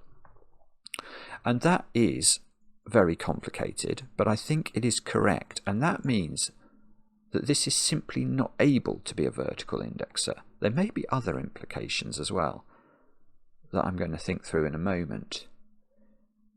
But now, in order to repeat a digit along this line, we needed a vertical indexer, and that seems to have to be here.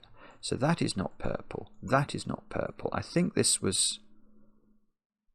wasn't that one delivering A, so that's now, if it's delivering a digit, that digit will be in an indexer. So A is now locked into one of 2, which means this square is not 9 anymore. It's now 7 or 8.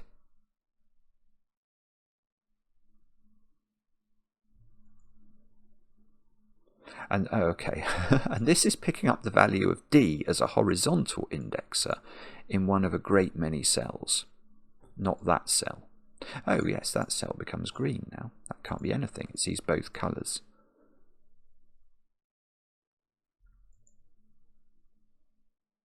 So given that this is picking up the value of D, there is a plain old vanilla D in one of these. And I don't think that the plain old vanilla D can be a horizontally indexed D, because if it was a horizontally indexed D, it would be picking up D from this square, where that square wouldn't have the value of D because it's an indexer, and so these segments wouldn't match off. So there is a normal D in one of these. You see, it just doesn't do anything. This is so complicated. It is so complicated. So this is picking up D from a great many cells. I mean, I'm going to label it. I'm not proud in this puzzle. 1, 2, 3, 4, 6, 8. I think. No, actually it can't be that one. I can't get D from that square because it can't be D by Sudoku. So in fact, is that digit, I think that digit has to therefore be a nothing.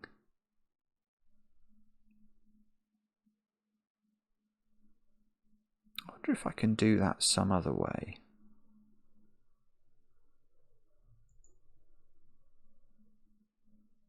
Problem is I don't know where D goes.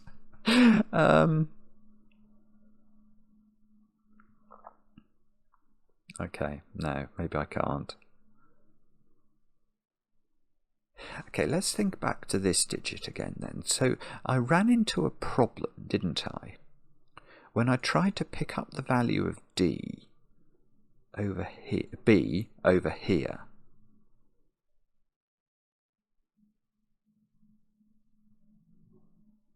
So if that's horizontal and B is a vertical purple there, no plain vanilla B, so B would be picked up by a horizontal which would go into a vertical, and that still wouldn't work. So if this is a horizontal indexer, it's picking up one of those squares for B, and therefore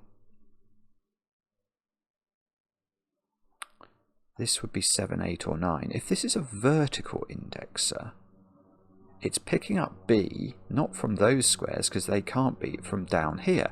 So that is always 7, 8 or 9, but I don't know which direction it goes in.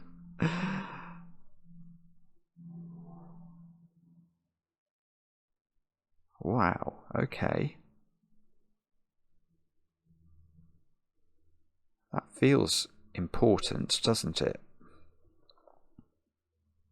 Or does it? Maybe it doesn't. It's picking up the value of B. So if this was picking up the value of B from down here as a horizontal indexer,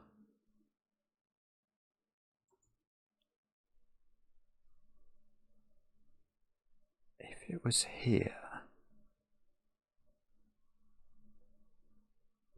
that would be a 7. And then this would have to contain a 9 to index this, so B would be a 9. And those two would be 9.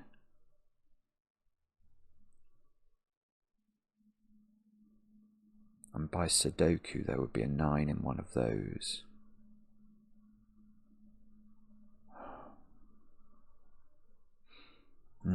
Golly gosh, okay.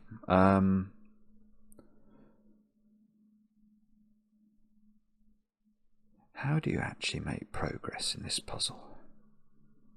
How do you make progress? How on earth is this ever going to resolve?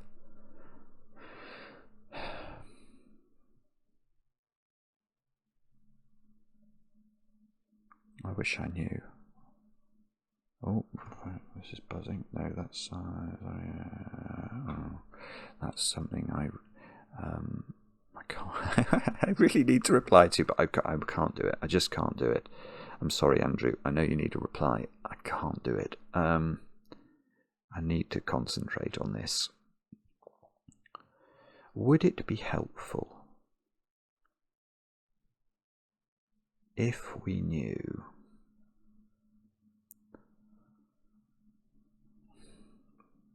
I don't know. Maybe it is to do with some sort of equivalence between. If we knew what these digits were, or values were, well, I know that's value B, don't I? I don't know what these two are. But I do know whatever they are, value-wise, they have to appear over here. So one of them might have to be C.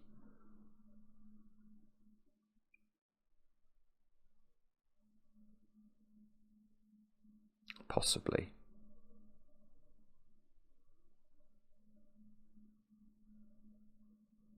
If one of them... If C is a value there... C is definitely a digit there. If C is a value there... C is a value there. If C is a value there, then C has to be a value here. This is delivering B, so that's not delivering C unless C and B are the same. If C and B, I think maybe C and B can't be the same, can they? If C and B were the same, maybe that's the point.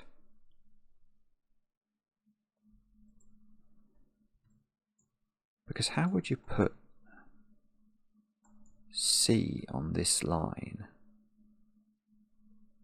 Oh no, if B and C were the same, that would be delivering B and C.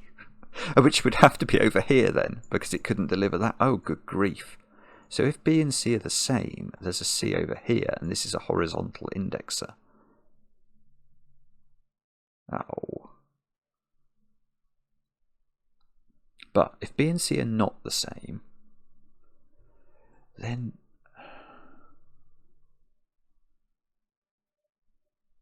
Then what? I haven't got a clue. That digit is green. That C's two colours.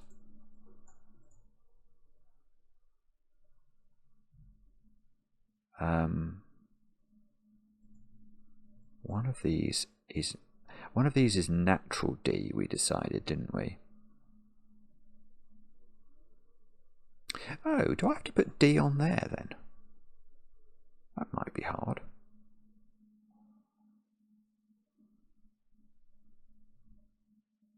Wait a second. Where's my natural D going on that segment? When I say natural D, I don't mean natural D, I mean value D.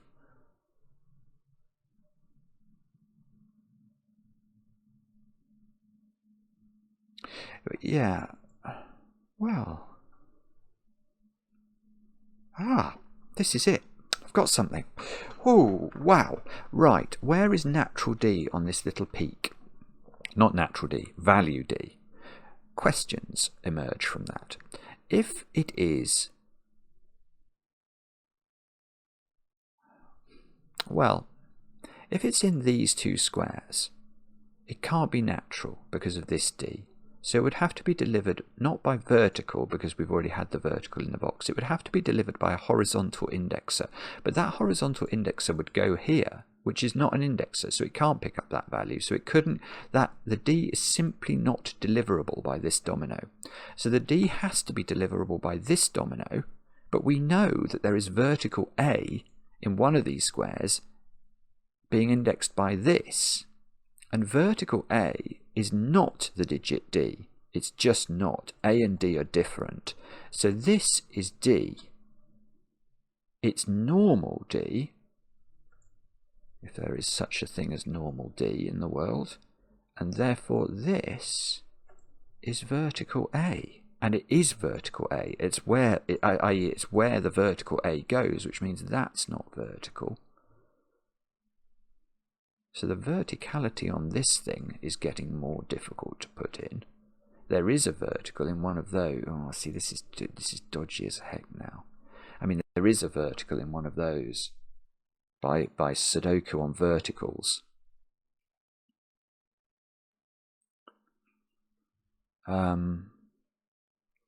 But that D, is that doing something beyond?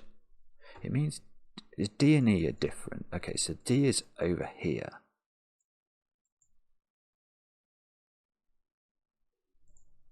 D is not there. E could be on here, perhaps. Okay, so the thing I've really got from that is the positioning of A in. Yes, I get it. Oh, I've got a digit. I've got a digit. 2 hours to get a digit. I've got one, I think. Doesn't that have to be a 7? It's indexing that. Yeah, that's a 7. So now this is not 7. So that is not a horizontal indexer, because otherwise that would be a 7. So that probably is my natural D down here.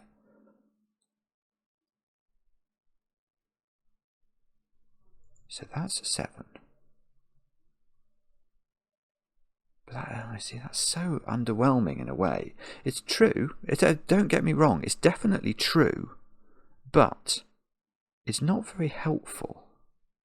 In the sense, all it's doing is dragging the value of A onto this segment.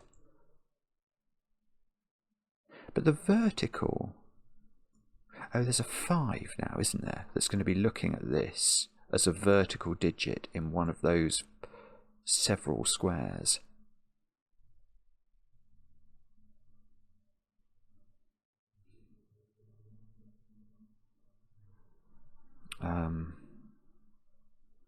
But that 5 might not even have to do any jobs on its lines. So, okay. Therefore, what do we do next? We got that D, we got that A, that gave me a digit. That knocked a digit out of there, knocked a digit out of here. There's definitely a vertical in one of those by Sudoku.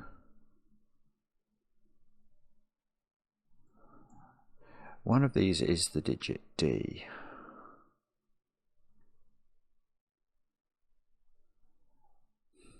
I feel like there's got to be a sort of equivalence between this digit, perhaps. Well, it depends which of these is D, but there's a digit here that's not D. But it could be a horizontally indexed thing. But whatever the value of that other thing is, it has to achieve, it has to come up here, doesn't it? And be there in some way, which could be a horizontal indexer again. This is so complicated. Even when you get a deduction, it doesn't sort of tip over into a load of things, or at least it hasn't yet.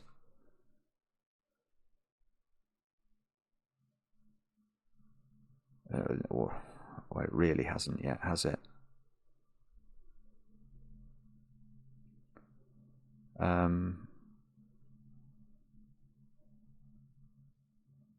Would it be ridiculous to suggest that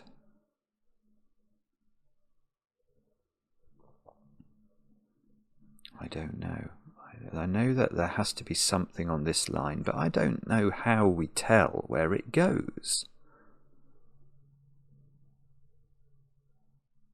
Which lines have I not made the best use of? There's a whole chorus. This thing is pointing at a horizontal indexer that has the value of that thing. So there's either horizontal C down there, or horizontal C up here.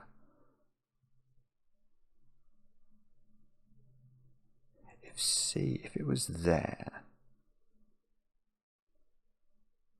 then those two would be connected, wouldn't they? This would be horizontal, this would be vertical. That's delivering B down there. This would be delivering C. And it would have the digit 6 or 8 in it onto that square. No, yeah, that would be 6 or 8, collecting the value of one of those.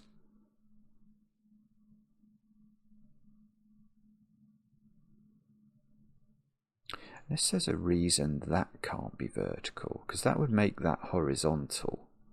That would be 3. It would have the value of this. This would be horizontal. This would be 3. There would then be a would there? No, there wouldn't. There would be that digit would appear over here, wouldn't it, as a natural digit? And oh no, this is okay. Okay, I'm going round in circles. What do you think we do next? Come on, brain. I've never looked at... I mean, that line is so far away from the action, isn't it? Which line do I think I've underused? If I was betting, I would say this line. That line does go. It visits 3 different boxes. It's got 4 different line segments on it. And the amount I've been able to glean about it feels to me to be underwhelming. Definitely underwhelming. But, I mean, even simple things like, okay, I can see B has to appear in some form in those squares, but B could just be plain vanilla there, couldn't it? Or plain vanilla up there, or probably indexed in a variety of ways into all these positions.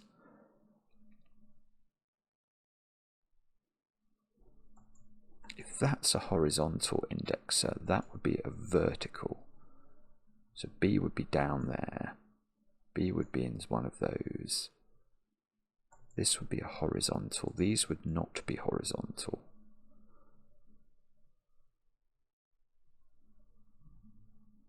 Don't know. Okay, so we've got to do something else.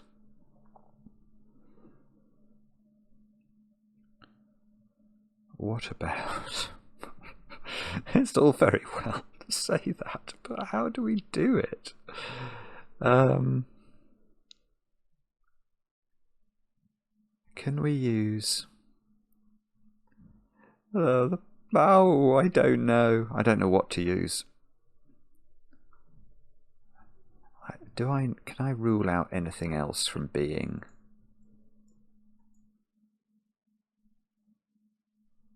I know that's not vertical because of that.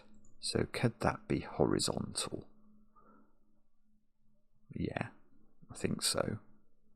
I suppose, okay, we do know the horizontal indexer in this row contains 6 or 8, don't we?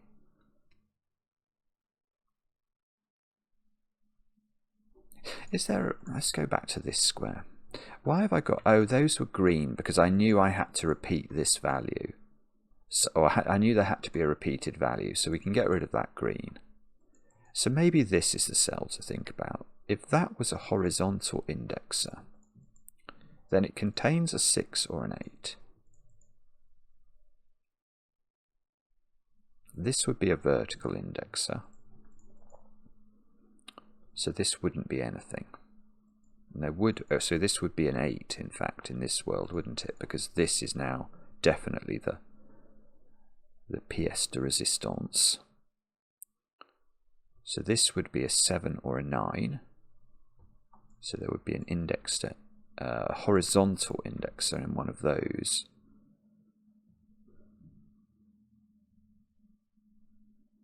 And that value, which is a plain vanilla value, because look, oh, you'd get all of this, all of those would instantly all become green, which would be amazing. One of those would have to be a vertical indexer by Sudoku on vertical indexers. So one of these would be a horizontal, one of those would be a horizontal, not even on a line. This would be a 2. And what was this indexing? I've forgotten. Oh, this is indexing, was it the value of C?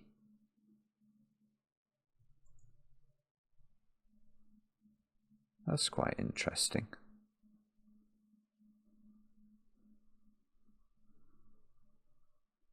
I feel like that doesn't work.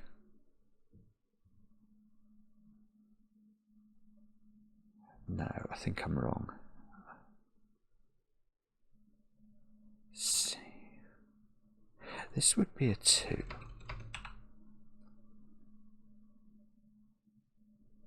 It's delivering the value of this digit, isn't it? Which is 8 now. So 8 would be in one of these squares and would have to be a plain vanilla old 8.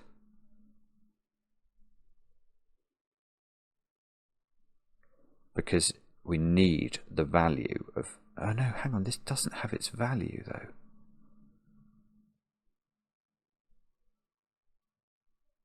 Oh god, this is doing my head in. No, because the value of this is this is so weird. This then is 8, because this one is indexing the 8 onto this segment so that these segments can equate. But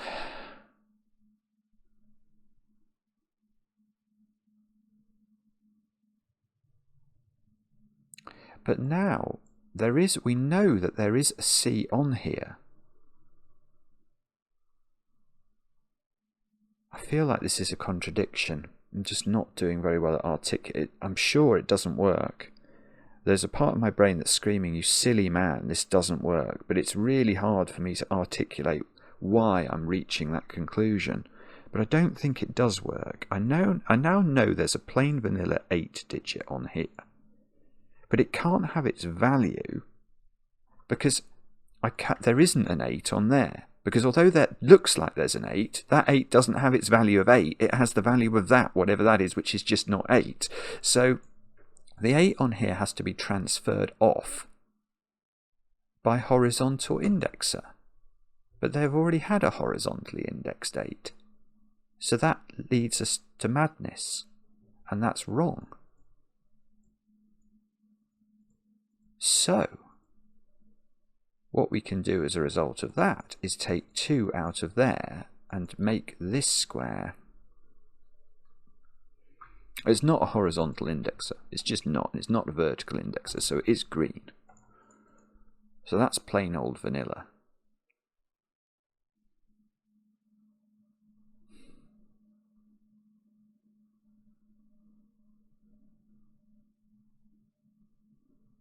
So maybe there is something here.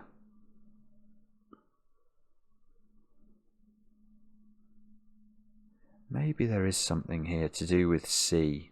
That's where okay, if I was betting, that logic with C is so peculiar that I could imagine there is something there.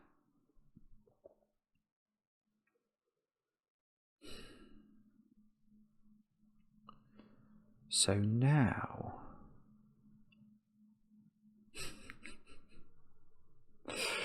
oh dear, oh dear, oh dear. How do we do this then? Would it be helpful?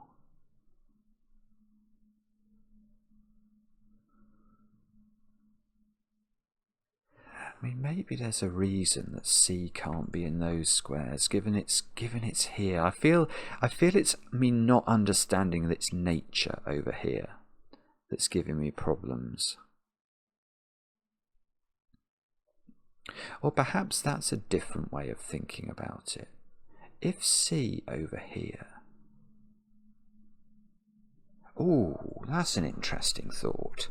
What about thinking, what if C over here didn't have its own value?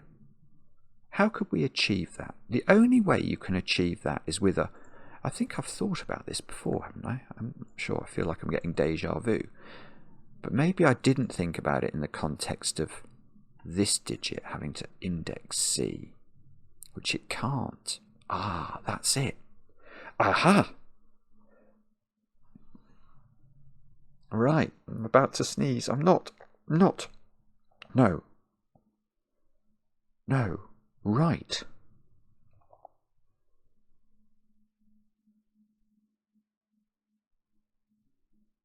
This is really, I think this is really important. My spider sense is tingling a tingle here. If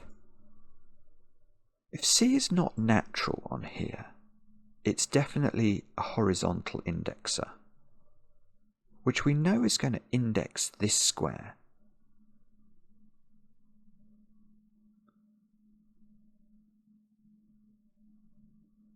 So C has not now appeared on this line segment.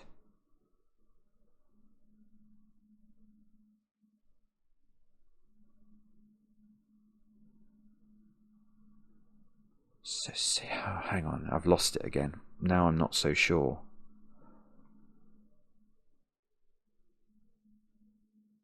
C has not now appeared on this line segment. Instead, what's appeared is that digit.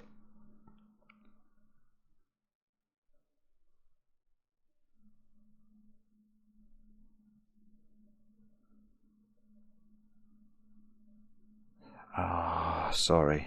No, I think it's... I thought I had something. I really did. I really was very excited about that.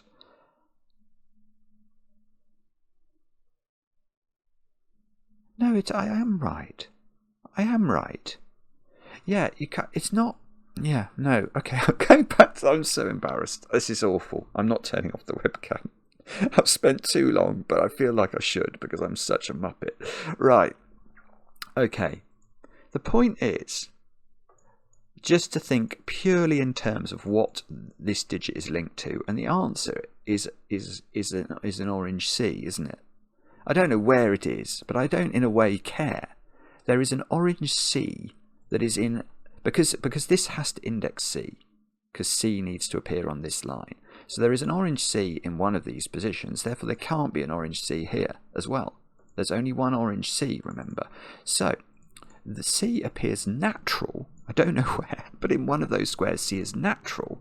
So C appears natural in one of these squares. Well, no, its value appears in one of these squares. Let's be clear, its value appears. Its value appears. So C...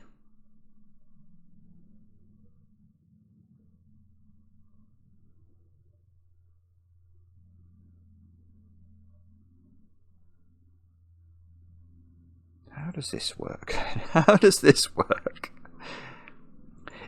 Okay, the simplest answer, or perhaps the most far-reaching at least, because it would give me the colour of this, is if C and B are the same digit. Because then that I can see this would have to index something there. But this is definitely not C. And that's perhaps the most interesting conclusion. And the reason this is not C is that if it was, yes, I would have a C on this segment and a C on this segment. But this is meant to be indexing C in the column, which means there's an orange C in one of those. So I can't put a C here because then that orange C couldn't exist. So either C is B or C is here. And if C is here, or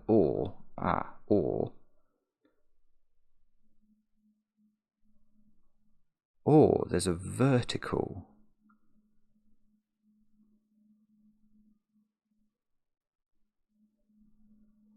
Oh, then it's going to get... Oh, no, there's one other possibility. There's one other possibility. C is plain vanilla here is one possibility. although I really think that's unlikely. This is it. There's some horrible congregation of thoughts here that are going to be crucial, I think, either to placing C on this line as a natural digit or to making C equal B. Right, let's think this through. So we've worked out this isn't C, so the C is being delivered either by the fact it's equal to B or by the fact it's somehow delivered by this square. Now let's think that through. Could it be plain vanilla old C? And on the face of it you go, yeah, of course it can, except it's now surely incredibly difficult to put C on this segment, because by Sudoku it's not going on as a plain old vanilla digit, is it? So the only way you're getting C on here, it can't be a horizontal C. It can't be an orange C, because orange C is in this column. So it has to be, well, is that right, what I've just said? No, that's not right. I've got to be really careful. That's not quite right.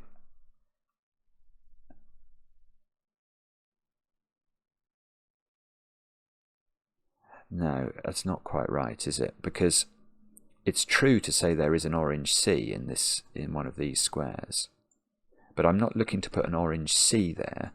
I'm looking to put an orange cell in there that indexes to a C.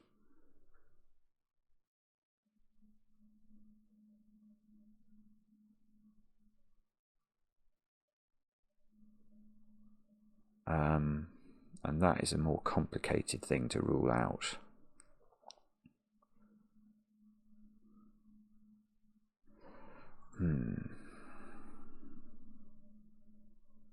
I bet there's a way of ruling that out. I mean, that can't be orange, can it? That's true. So the orange would be in one of these. And it couldn't be here, because that can't deliver C, because this would be natural. So the only place you can deliver a C value to this line is if that is orange. And the only way that works in turn is if this is the digit C and is a purple C.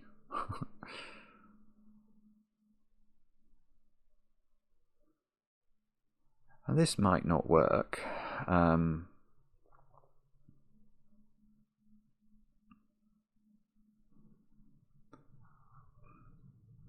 But it's really hard. It's really difficult to be absolutely sure it does or doesn't work. If that's C, there's a horizontal C in row 8 or row 9. What digit would that be? That would be an 8. So we'd have an orange 8 in this position. This would be a something. But the digit in the cell would be a C. And do we know anything about the actual size of C? I don't think we are. Do we? No, I don't think we do. This is one of the most peculiar things about this puzzle, is the actual size of the digits. I have no feel for them at all. Like this, although we got that this indexed A, and that is A, all we really know is A is not 7 now, I think. And that's indexing D's position in the column. Okay, so I haven't been able to rule this out anyway. That's a problem, isn't it? So where have we got to? The other thought I had was, could this be delivering a C in its column by being, it would have to not be a horizontal, it would have to be a vertical, wouldn't it? A vertical digit delivering a C, and then that would be a horizontal digit delivering a B.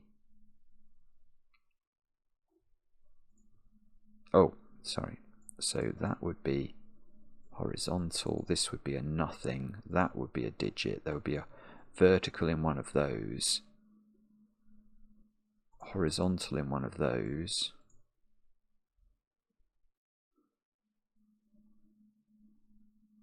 So perhaps there is some way of concluding whether that could be true. So what I'm saying is the digit there is delivering the value C, which would be right down here, as a no, but isn't there? No, that can't work. Oh, actually, hang on, that's interesting.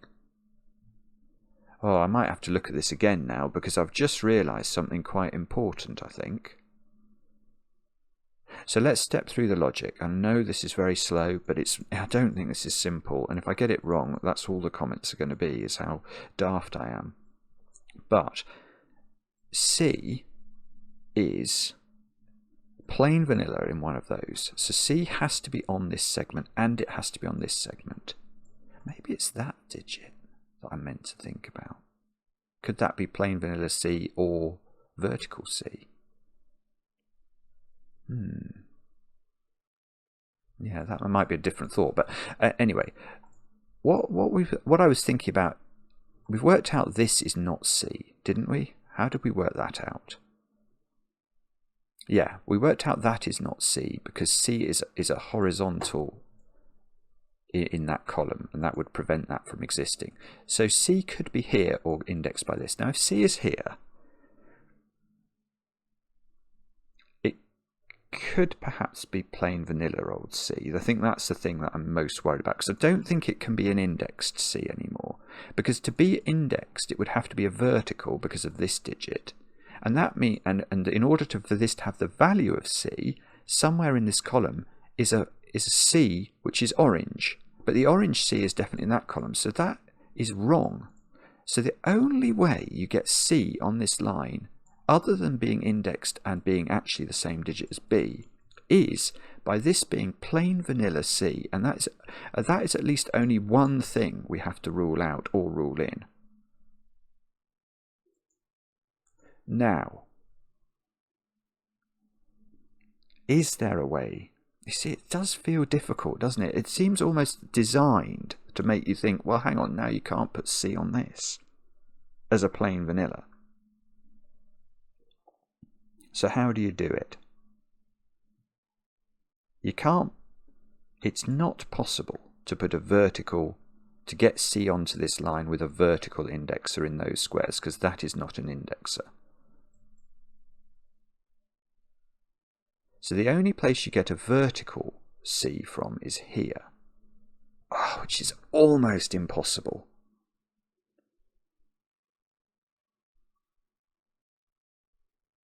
That's really nearly impossible, because if that's a vertical delivering the value of C, you can't, neither of those can be C.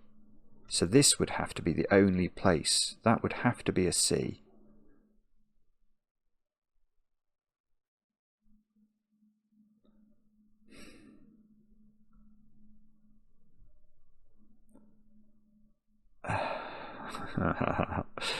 Now, is that possible?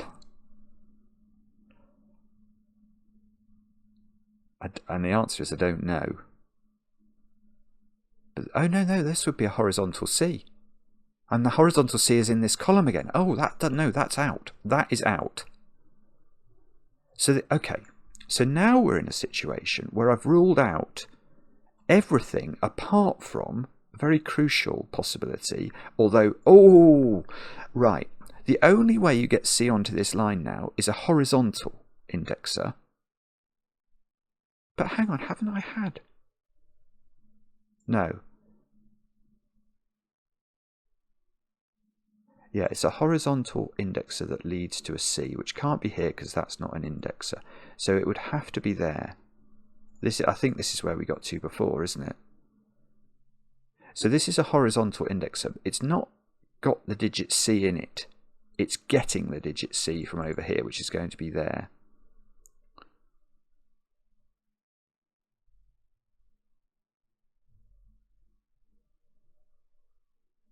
Yeah, okay. All right then. Well, let's take this a stage further then. If we are in this mad world, which is the situation where this is the digit C, it's in a vertical indexer, then C by Sudoku is on this line segment, which means it needs to appear as a value on that line segment, and that I can rule out. I can rule that out because C has appeared in an orange indexer in that column, and C has appeared as a purple indexer in that cell. So it must be natural there, and it can't be, and that doesn't work. So I have now, I believe, exhaustively ruled out that you can put C as a natural digit on this line. And therefore, therefore C is B. There's simply no way to get C into either of those squares. You can't do it. So you have to put it into this square, but that square doesn't have its value, and we know that's indexing B. So B is C, and now this is a horizontal indexer because it can't pick up this C. So that is a horizontal. C is over here. That we can't have a horizontal 7 again.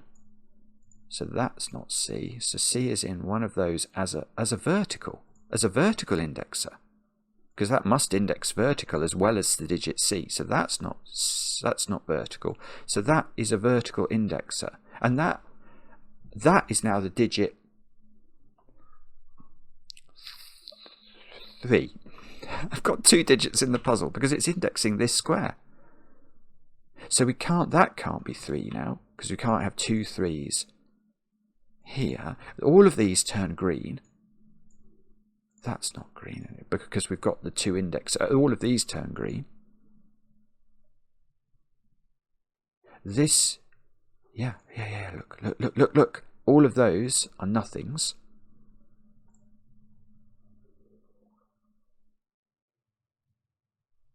Okay, so this is an indexer. There is a vertical indexer over here. What the other thing we're going to have to do, because we've proved B and C are the same, so I need to realign all of my thinking, don't I, in that regard? How do we do that in an efficient way? I mean, all of these C's are B's now. This and this are B's now.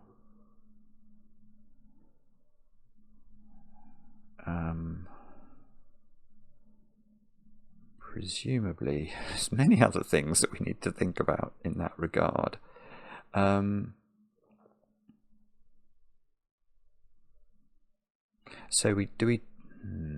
no, maybe we don't. I'm not sure. B is up here. B is there.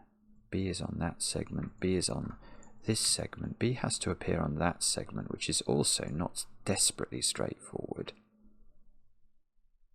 There is an orange in one of those now. Oh, yeah, this square is a nothing because it sees a vertical, and one of those is orange, so that's a green.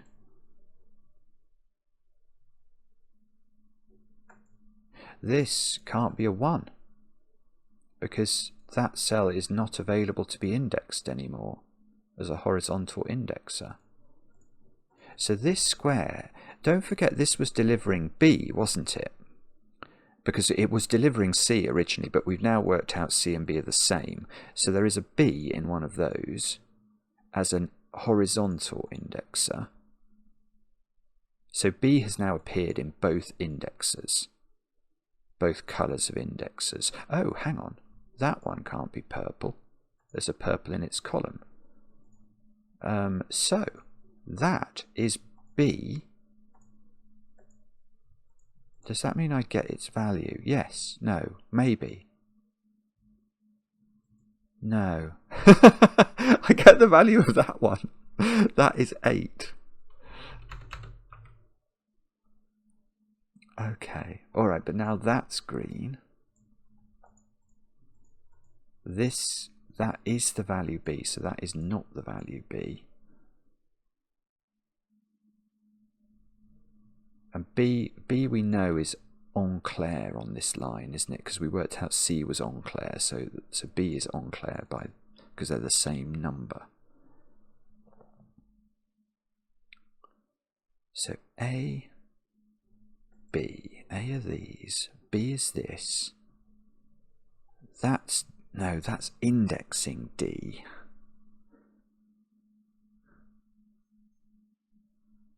Which is all very well.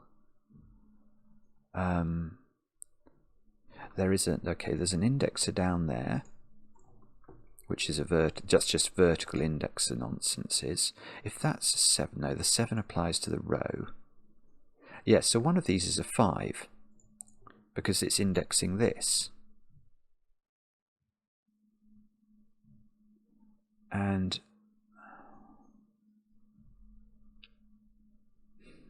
I don't know. Oh, goodness me. This is... I'm so excited, though, in a way, because, I mean, after 2.5 hours, I think this is the hardest puzzle I've ever tried on the channel. I mean, I've done some Fistamafels, and I've done some J. Dyers and Totally Normal Cats and people like that. A-helped back in the day. But this is so complicated to understand. I really, really, really hope that I can manage to solve it. B is in one of those squares. That's going to be interesting, isn't it? By Sudoku. I'm just wondering.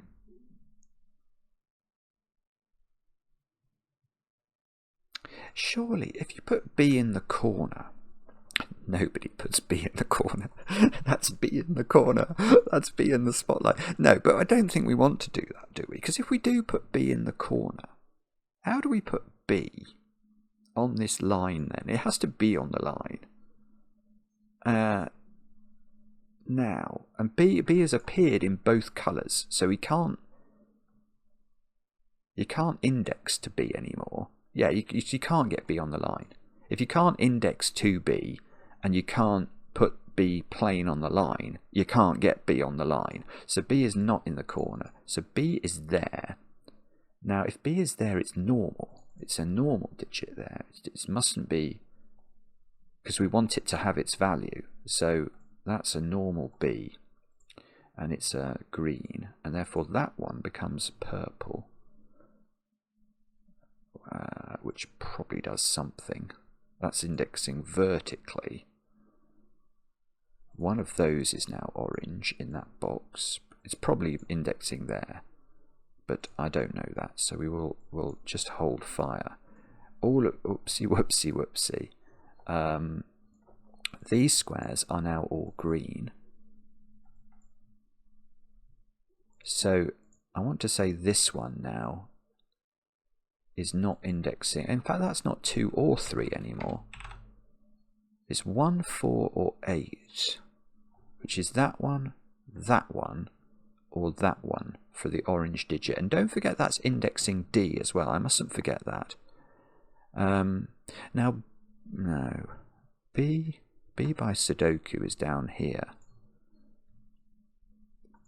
And if this was indexing here, this square would be a 2, which we haven't had in purple, so that's probably fine.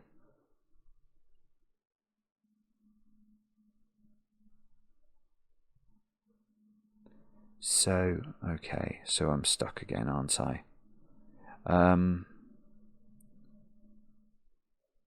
How do we do this then? I don't know. Do we know anything about that? I feel like I want to know about that, but don't really have the wit to understand it. Oh dear. These 2 digits are both plain vanilla, and their values have to appear on this one.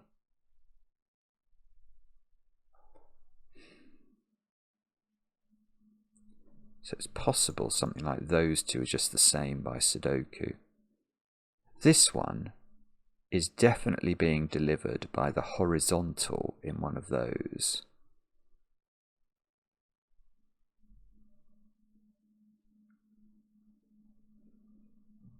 I don't know what to do with that one. Do we know anything about... Goodness me, I don't know. Purple. Purple's in one of those four. Down in box number 7. I really don't feel I've done very well with horizontal indexes, if I'm honest. They have been recalcitrant in the extreme, haven't they? Doesn't there have to be an 8 on there now, or is that wrong? Because the purpose of this vertical indexer was to get a repeated digit in that string. And the digit it's indexed, the value of this is now 8.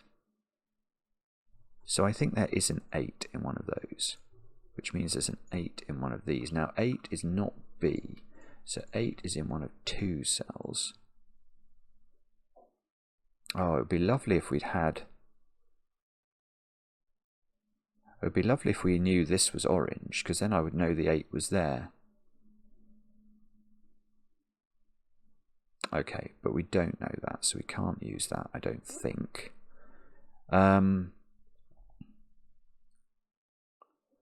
Do we know?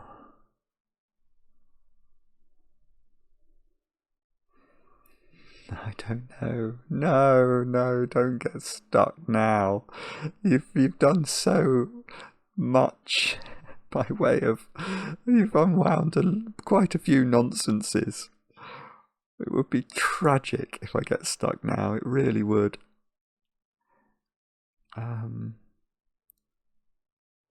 Thing is, I don't really know. I don't have a good feel for... Perhaps... I feel like I must know something about A. I mean, but is that just not true? How...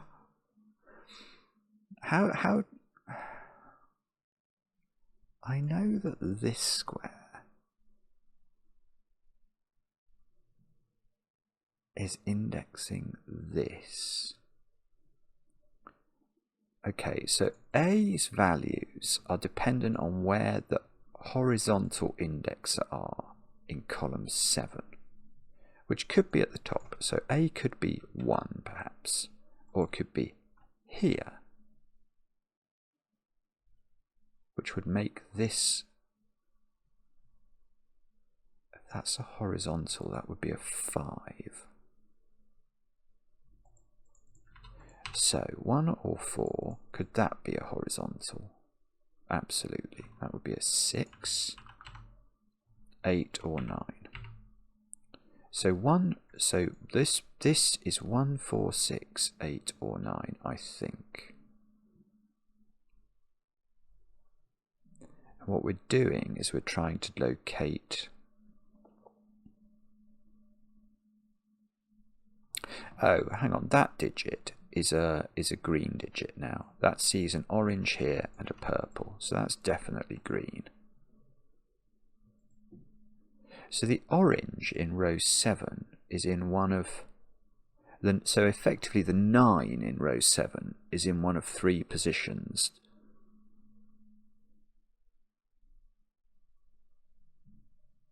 And if... Wow, I don't know.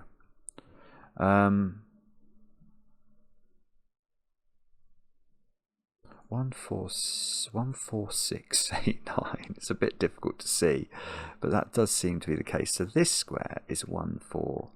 Is that right? Yeah, that square is also, that is the same as that. No, is it? Yes, it is. It is. That's this value is being sucked here. So this is 1, 4, 6, 8 or 9.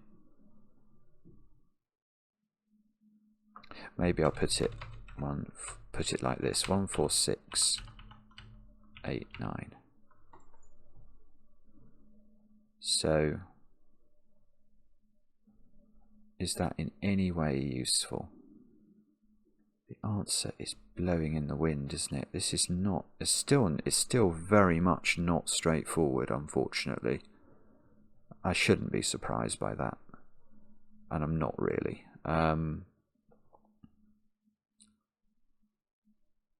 If that... Is it something to do with those two digits having to be... Oh, I mean, that's a horrible, horrible thought. Is that this... These two are the same. These two have to be there, don't they? In the sense that... But could there be an orange there? Oh, I don't know.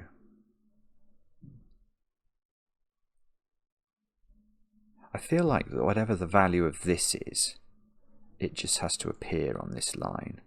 Because if this was orange, it would be there, picking up that value, which would be different from that value, and therefore that wouldn't work. And that one, maybe it's almost more interesting to think about how you get that one on this line.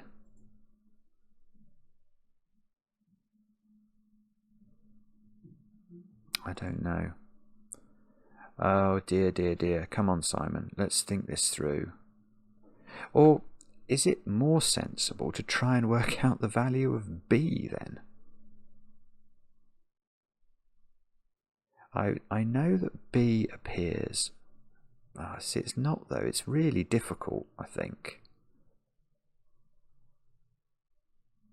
I mean, B is dotted around this grid in more places than most, but in most places its value is irrelevant to its position. The only places where its value is restricted is where it appears, for example, here. So we can see from this that B is not 2.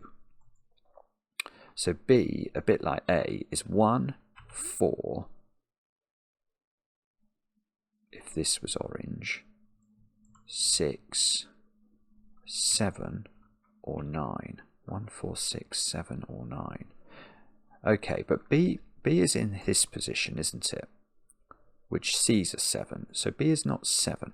So it's now 1, 4, 6 or 9.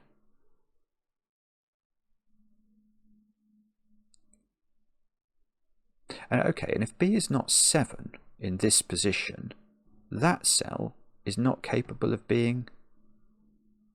that's got to be horizontally thingy, not a green thingy, doesn't it? So now, so now there's a horizontal in one of those. So these are definitely green. Oh, look, we're almost getting to the crux of where the green is. So this digit is 2 or 7, I think. It's not 8. That's weird. It's not. It's 2 or 7, I think. Because it's either indexing that one or that one. So that one is not 8, which puts, and that gets me another digit, which I feel like doing a complete, jive about. So the digit 8.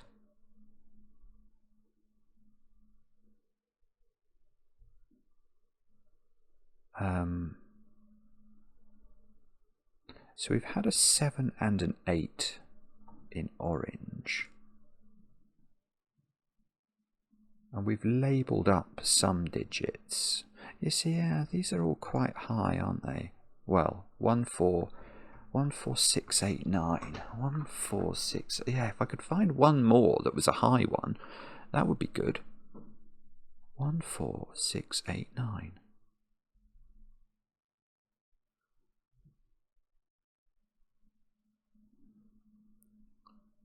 But I think that's going to be easier said than done, actually.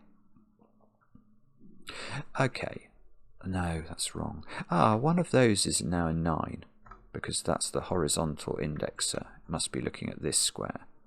So there's a that means that we've got the 7, 8 and 9 in orange sorted out now. So that all the other oranges, so much as they are so hang on, no, that's wrong, isn't it? If that, no, because it's horizontal. So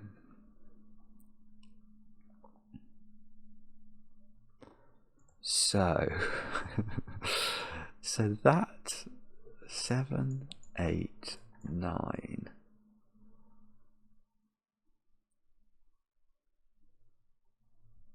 If these were horizontal, they're pointing at,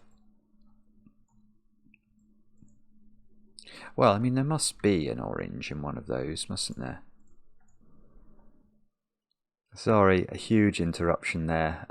Actually, it wasn't necessarily a bad thing, but I had to take a call from school, and actually it was good news for once. So anyway, then I got distracted. I went to the bathroom. I had a little bit of a bite to eat, and I've come back now, and I have no idea what I was doing, but I was apparently working on box 9, and for our next trick, now this can be a bit of a problem when I get back into puzzles, having had a big break, but I do think that we've broken the back of this, haven't we? So I'm actually in a very good mood now, not only because I think I've broken the back of this, but also because of that news I've just had. So come on, what does this mean? So I must have been looking at where horizontal indexes are in box 9. Why did I care about that? I cared about that because I haven't got a clue. In fact, what was I doing? I've got, I'm sorry. I need to get back into the flow of this, don't I? Let's try and build up our knowledge. So what is that saying? That is saying that in the column, yeah, that's saying something totally reasonable, that the horizontal indexer in the column is in rows 2 or 7, and it is. So that makes sense. That is no, or yes, that must be right. Okay, so what's that saying? I don't know which one of those is a horizontal indexer, but it's got to index that, so there is a 3 in one of those, which means by Sudoku there is a 3 in one of those.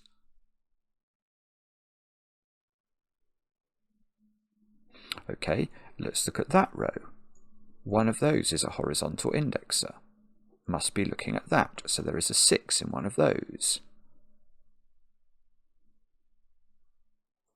So B is not 6. I've got B as a 6. That's not right. B is 1, 4, or 9.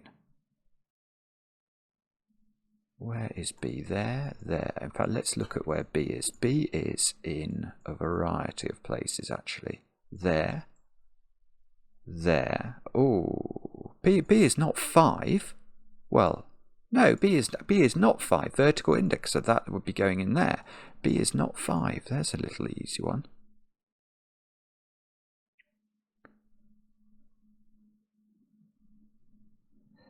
But what was the purpose of this digit? This digit was indexing B into this segment. Yeah, that made sense. What was that one doing? Did that have a job to do or not really? Well, hang on. Oh, I see. Because that can't be 6. That is a green, isn't it? Although, no, actually that might be wrong. No, it is right. That is right. It can't, if that's a 6, when that could be a 6, I could have put the horizontal indexer there. Once this can't be a 6, I can't put it there anymore. So this,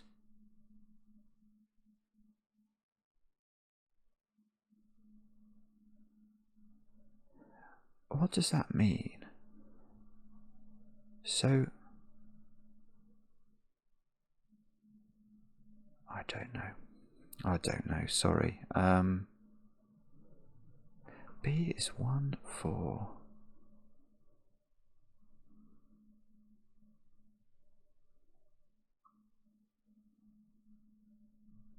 That is a vertical indexer, 1, 4 or 8. This is a vertical indexer, 1, 4 or 9. This is a vertical indexer, 1, 4, 6, 8, 9. Yeah, that's what I've got in there. And that's the digit A, apparently, which is that one.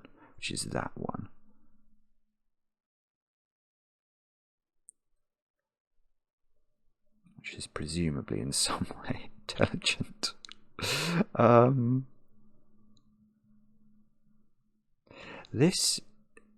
That was pointing at B, wasn't it? We found out B and C were the same. That's going to be etched on my mind forever. So B,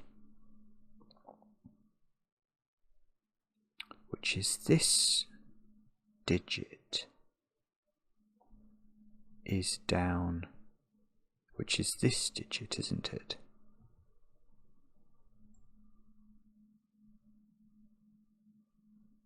Is that right or not? And B is a horizontal in B, whichever one of those is B, and one of them is doing. Well, no.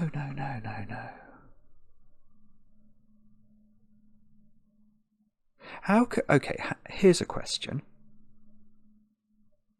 How could B down here be 9?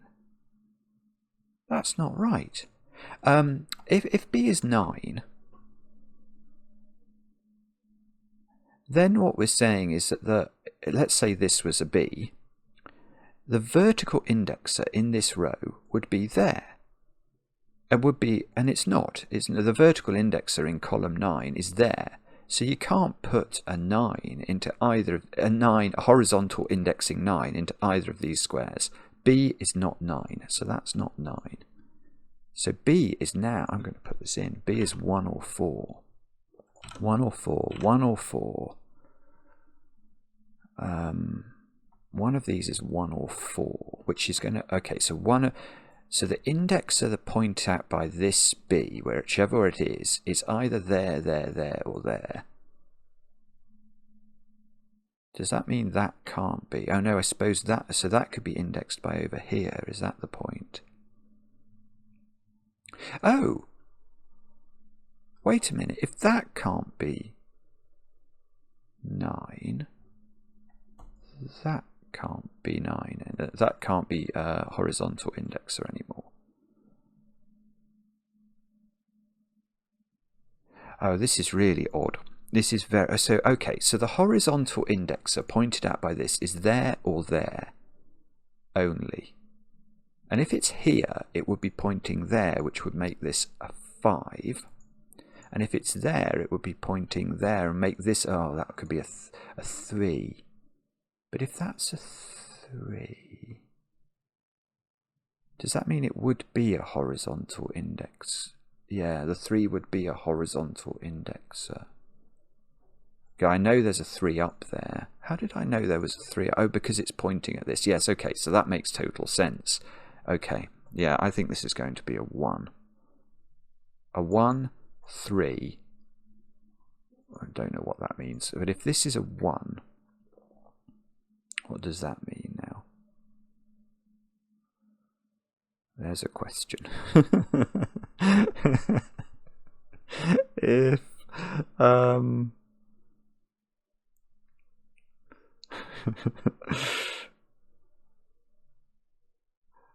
don't know. Hang on, didn't this one have to give rise to D? Am I going mad? Yeah, this one had to give rise to D. Because D has to repeat, well, because D has to be on this string, because we know that these two have the same value. So D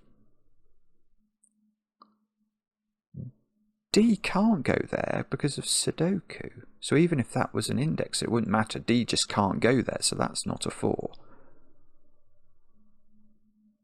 So that is not a horizontal indexer, so it is green. So the horizontal indexer in box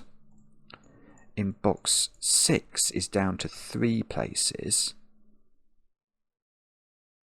This is 1 or 8. So if that's 1, that's 4. B would be 4. B is everywhere in the puzzle. B is all over the place. B would be 4, so it would be indexing one of those. And there would be B would be 4. There would be a 4-5 pair in one of those paradigms.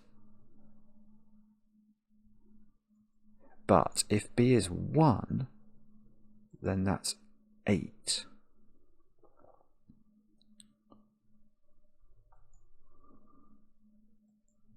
And then this one would be a horizontal indexer.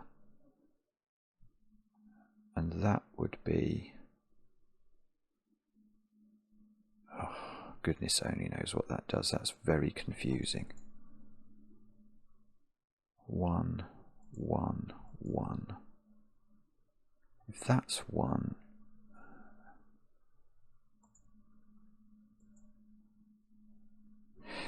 if that's 1,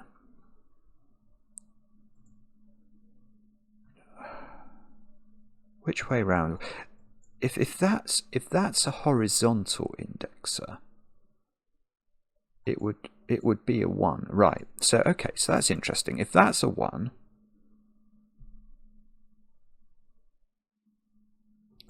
hang on, let's just I want to be very sure I understand this. If that's a 1, if B is a 1, I think it places the horizontal in this box, because that can't be a...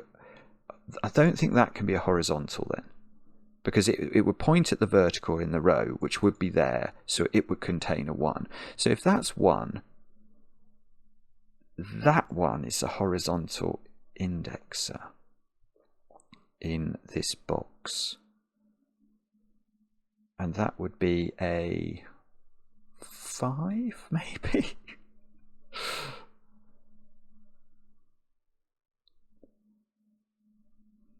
Oh, this is too confusing. I can't think this through. If this is 1, this is 5. Does that do anything? Does it?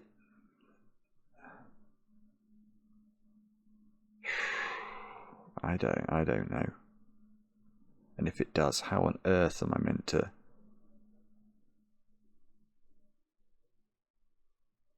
Would I know?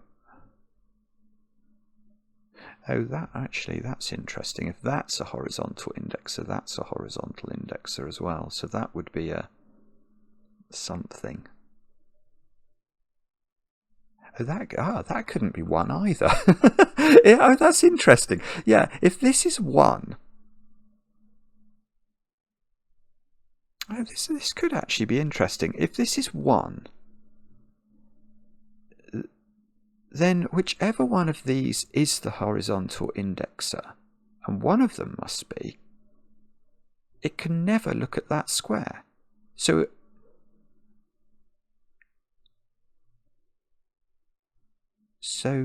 this can't be horizontal. That would be horizontal. That would be horizontal. This would be a 2. That would be a... oh, that's then that's a vertical indexer looking at that. So that would be a 4. Yeah, row 4, column 5 is that digit, isn't it? Just working our way around the chain. But I don't know what else that would be an 8, because if that's a 1, that's an 8. That's an... I don't know. What is that? What do I know what that is or not?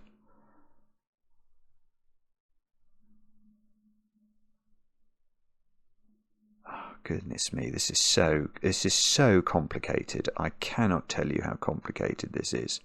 The answer is ludicrously complicated. So that became a vertical indexer, didn't it, in this variant? And B became a 1. So B down here is indexing something over there. Do we care about that or not, is the question that I'm wondering about. Actually, this would be a vertical index. No, this would be a horizontal, because if that's a horizontal, that would be a horizontal. And that makes sense, because if that's 1, yeah, that's 8. Oh, maybe this is right, actually. If that's 1, that's 8. What's that digit? It depends.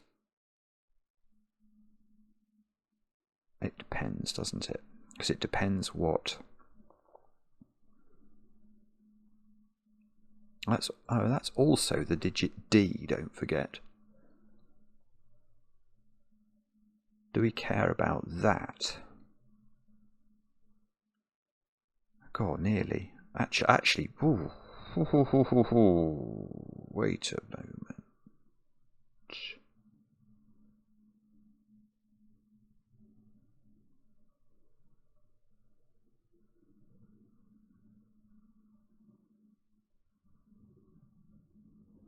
I mean, that is totally evil, if that's true. I'm not...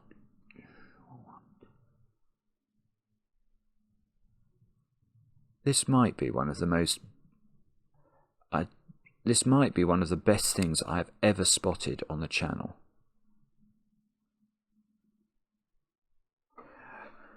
Right. Okay, I'm going to take this way back, because what we're going to say is the following.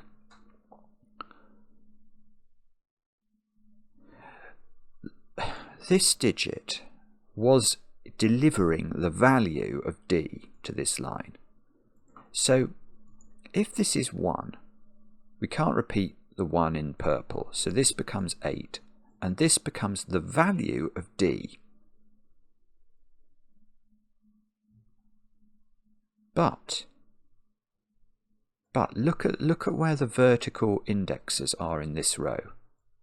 1, 2, they're in positions 1, 2 and 4. So this digit is 1, 2 or 4. Well, let's think that through. So in theory, this digit is 1, 2 or 4 in this paradigm. Well, we started this paradigm by saying that B was 1. So this is a 1, so it's not 1. Now this is where it gets really, really cool, because this being 1 means that this square here can't be a horizontal indexer, because that will put a 1 here to make this because this will be the vertical indexer. So this is not a horizontal indexer in this box, which means that is a horizontal indexer going in here. So I suppose, I mean, let's do it. That's 5. That's not the point, though. That's not the point. The point is this. If that's a horizontal indexer, where's the horizontal indexer in this box? And the answer is exactly there. And it can't be indexing to position 1 because of this 1. So it's indexing to position 2. And that square is therefore a 2. And this square is indexing to that. And that's in 4.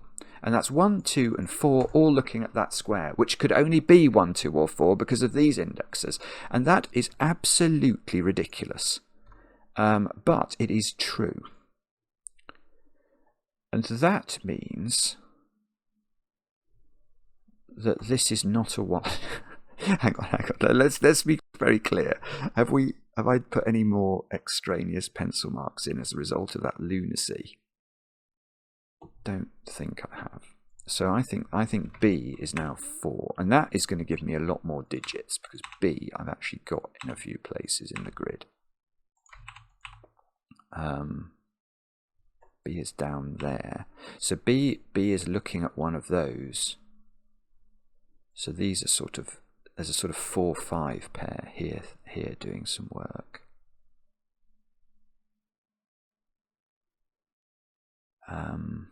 So A is not now 4. A is not 4. So A on the vertical, that can't be, if that can't be 4, that can't be a thingy, technical term for an indexer. Now what, if anything, does that do? I have a horrible feeling that there's a chorus of voices from the future saying, it doesn't do anything, Simon.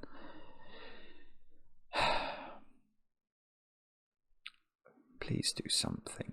If that, okay, if that's a 4, that is pinpointing, yeah, it's making that an indexer, isn't it? So this is not an indexer.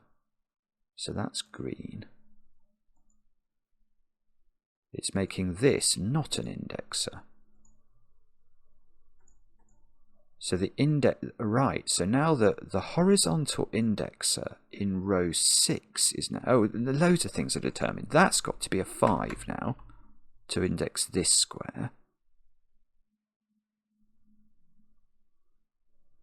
Also, in this row, there's only one place for the horizontal indexer, so these are like a weird pair. That is a purple and that is an orange. And the orange, so that's not an orange. Now this one is indexing that one, so that should be a 1.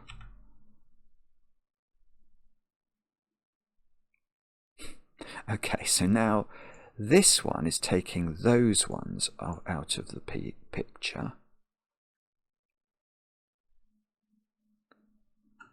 This one is a 2 or a 7. Oh, it's the friend of this one, isn't it? I think we worked that out before. So, okay, but we're a little bit better off than we were. Probably. The indexer here is a 3, so that's not a 3.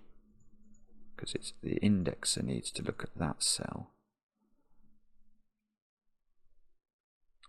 And the horizontal index, this one is looking at one of those. So the horizontal indexer here is a 2 looking at one of these. So I wonder if we can pull this trick with the D's again. If that is a 2, D is a 2. But how do we get rid of 2 from that square? Oh, it's because that became a 2, and that isn't now on the part. That's not now a possibility. Oh, this can't be a 6 anymore because that seems to have lost its powers.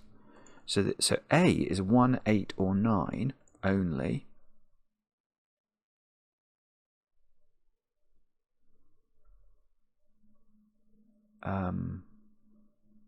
Yeah, oh, maybe this is nothing, but that's a 189 triple in purple now.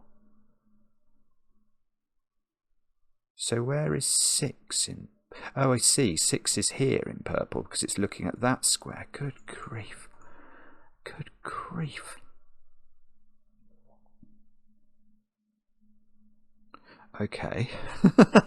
A cannot be 1 because it sees this 1 here. It doesn't matter about that being indexed, does it? It doesn't. That can't be 1. It can't be 1.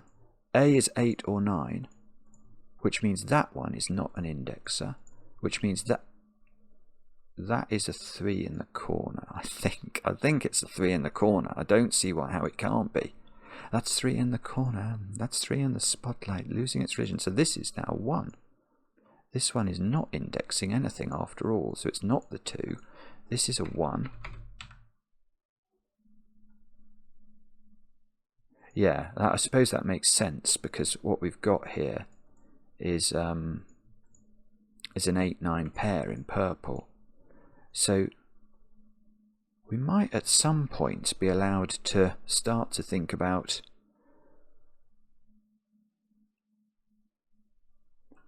sort of eliminating digits from the orange based off what we've got left to place. 2, 4, 6, 9. So 2, no, we sort of know it's just going to be pinpointing these naughtinesses that's going to help us to solve it. So I've got an 8-9 pair here.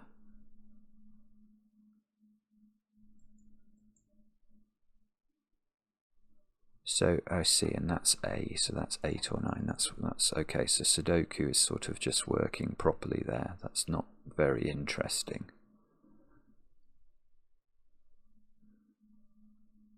D sees a lot of different digits, actually. Oh no, D is 3.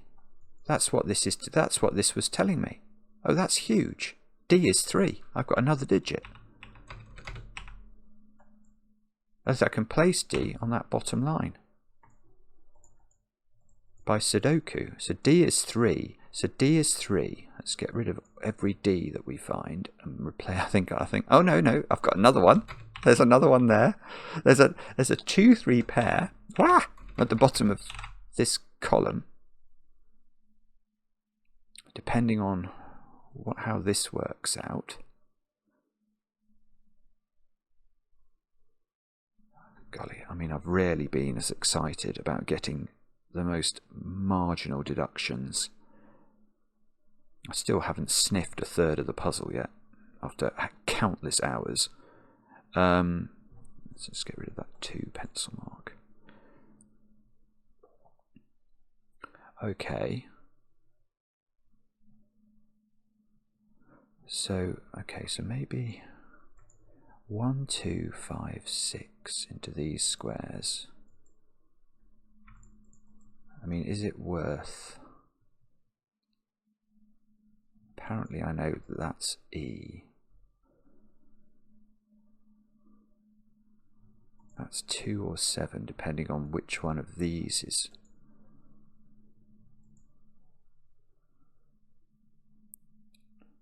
Okay, and this is picking up. Yeah, the horizontal indexer here was the way of generating a repeated digit in that string, wasn't it?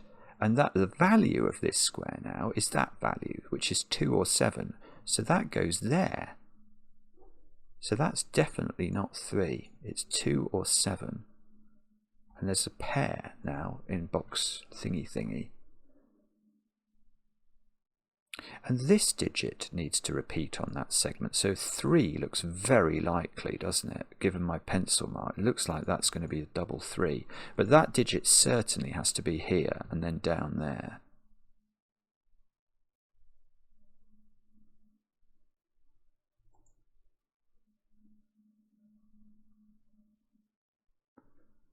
Okay.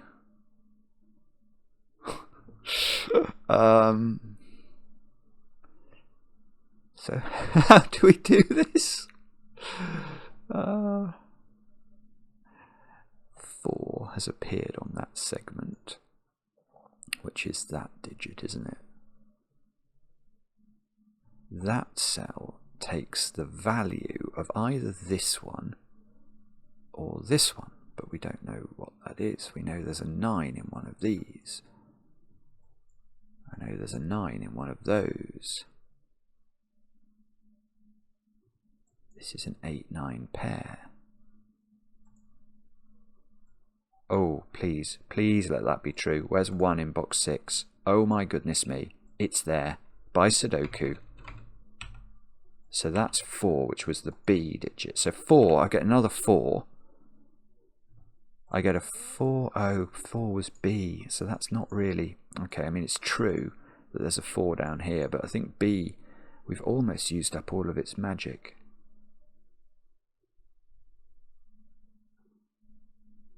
This digit by Sudoku in that box is there, isn't it? Which means by Sudoku it's here, and therefore by Sudoku I really do want to say it's a 2. And if it's a 2, that means that one is orange. And if that one is orange, that's a 6. And that one is not anything, that's green. Now this one has to be the 9. and that one's a nothing. And if that one's a 2, didn't we work out something about this line? What was it? Yeah, that's that digit. So that's 2, that's 7. Yeah, and that makes sense. I've almost done this now, haven't I? In terms of, I mean, the jiggery pokeries. Nearly. I'm not a million miles. Oh, if that's 9, that's 8. That's A. A is 8. So that's A is, hang on, let's do this carefully. A is 8, so that's a 9, and that was indexing the C, which became the B digit, which is now there. So that's 5. That's 4 by Sudoku, and both of these are all coloured in. Those are both coloured digits. That one and that one, and this one is therefore 6 apparently, and that one is a nothing, and the 6 needs to be pointed at by, this should work. Yes, and it does. So that's 2, that's 3. That's a nothing. All of these are nothing. These two get that. That loses its 4 pencil mark, if not its religion. And somehow or other, we are still alive and kicking in the puzzle. 8 by Sudoku goes here.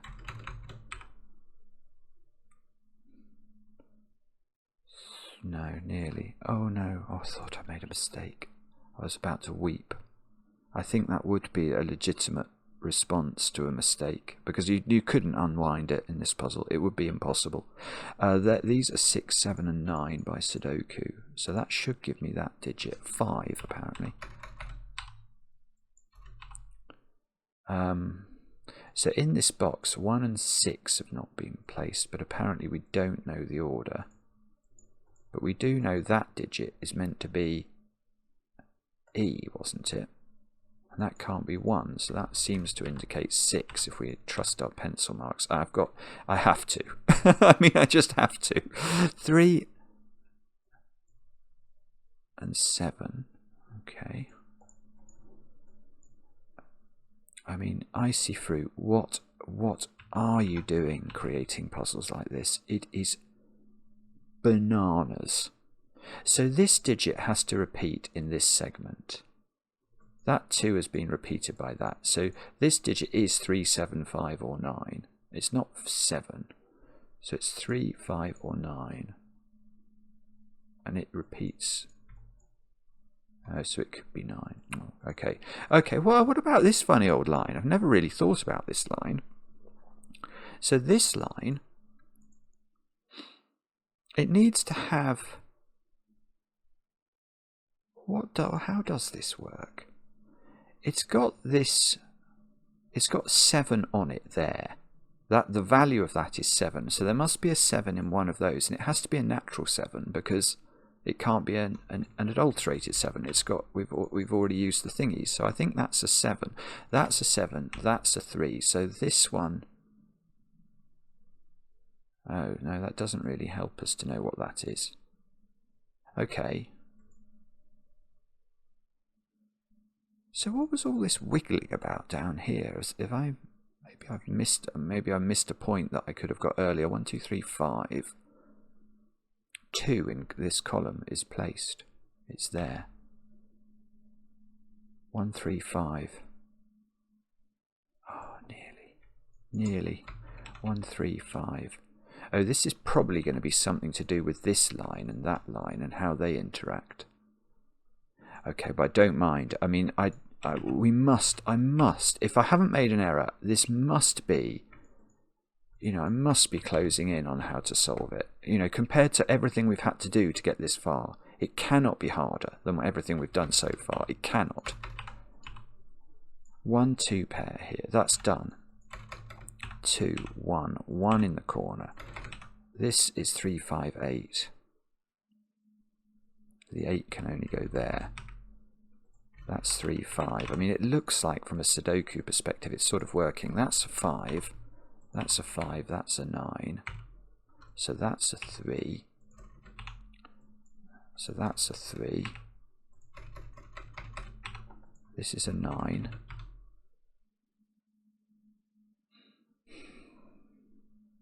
Okay, what about this? 679. Chocolate teapotted. Okay, but surely there's an interaction between... Oh, no. No. Well, that digit does have to appear on that line segment there. But we don't... I mean, it seems like it's almost been designed to be irritating from that perspective.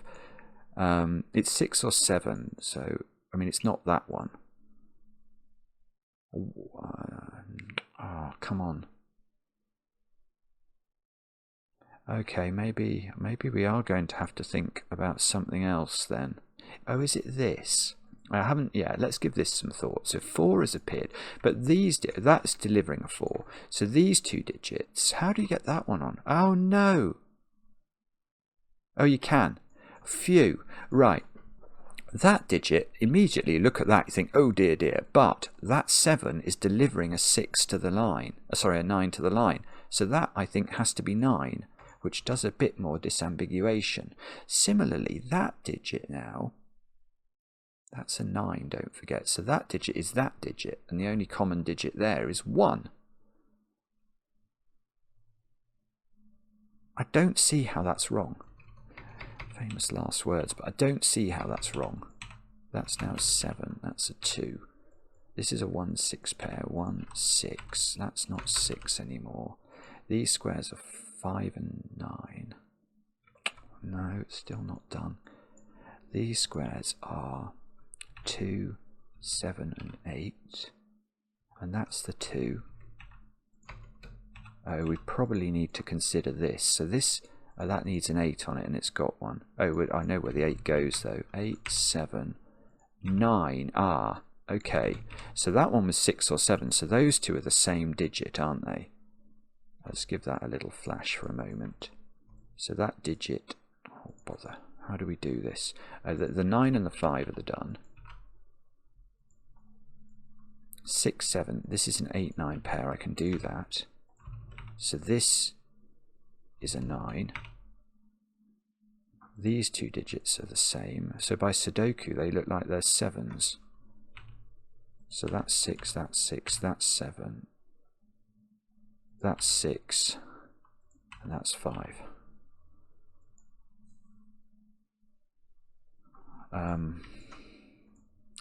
I barely dare click the tick function.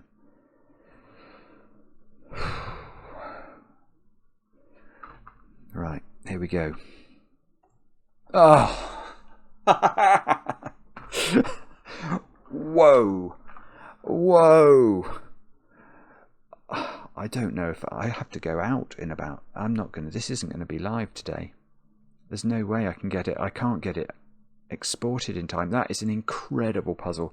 That is going to be the longest video on the channel by a street. By a street.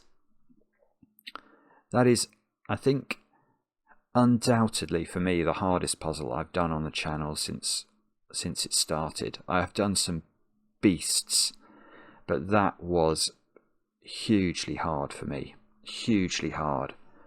Even when I came back to it after I had the hiatus, I thought it wouldn't be too bad, but it was brutal.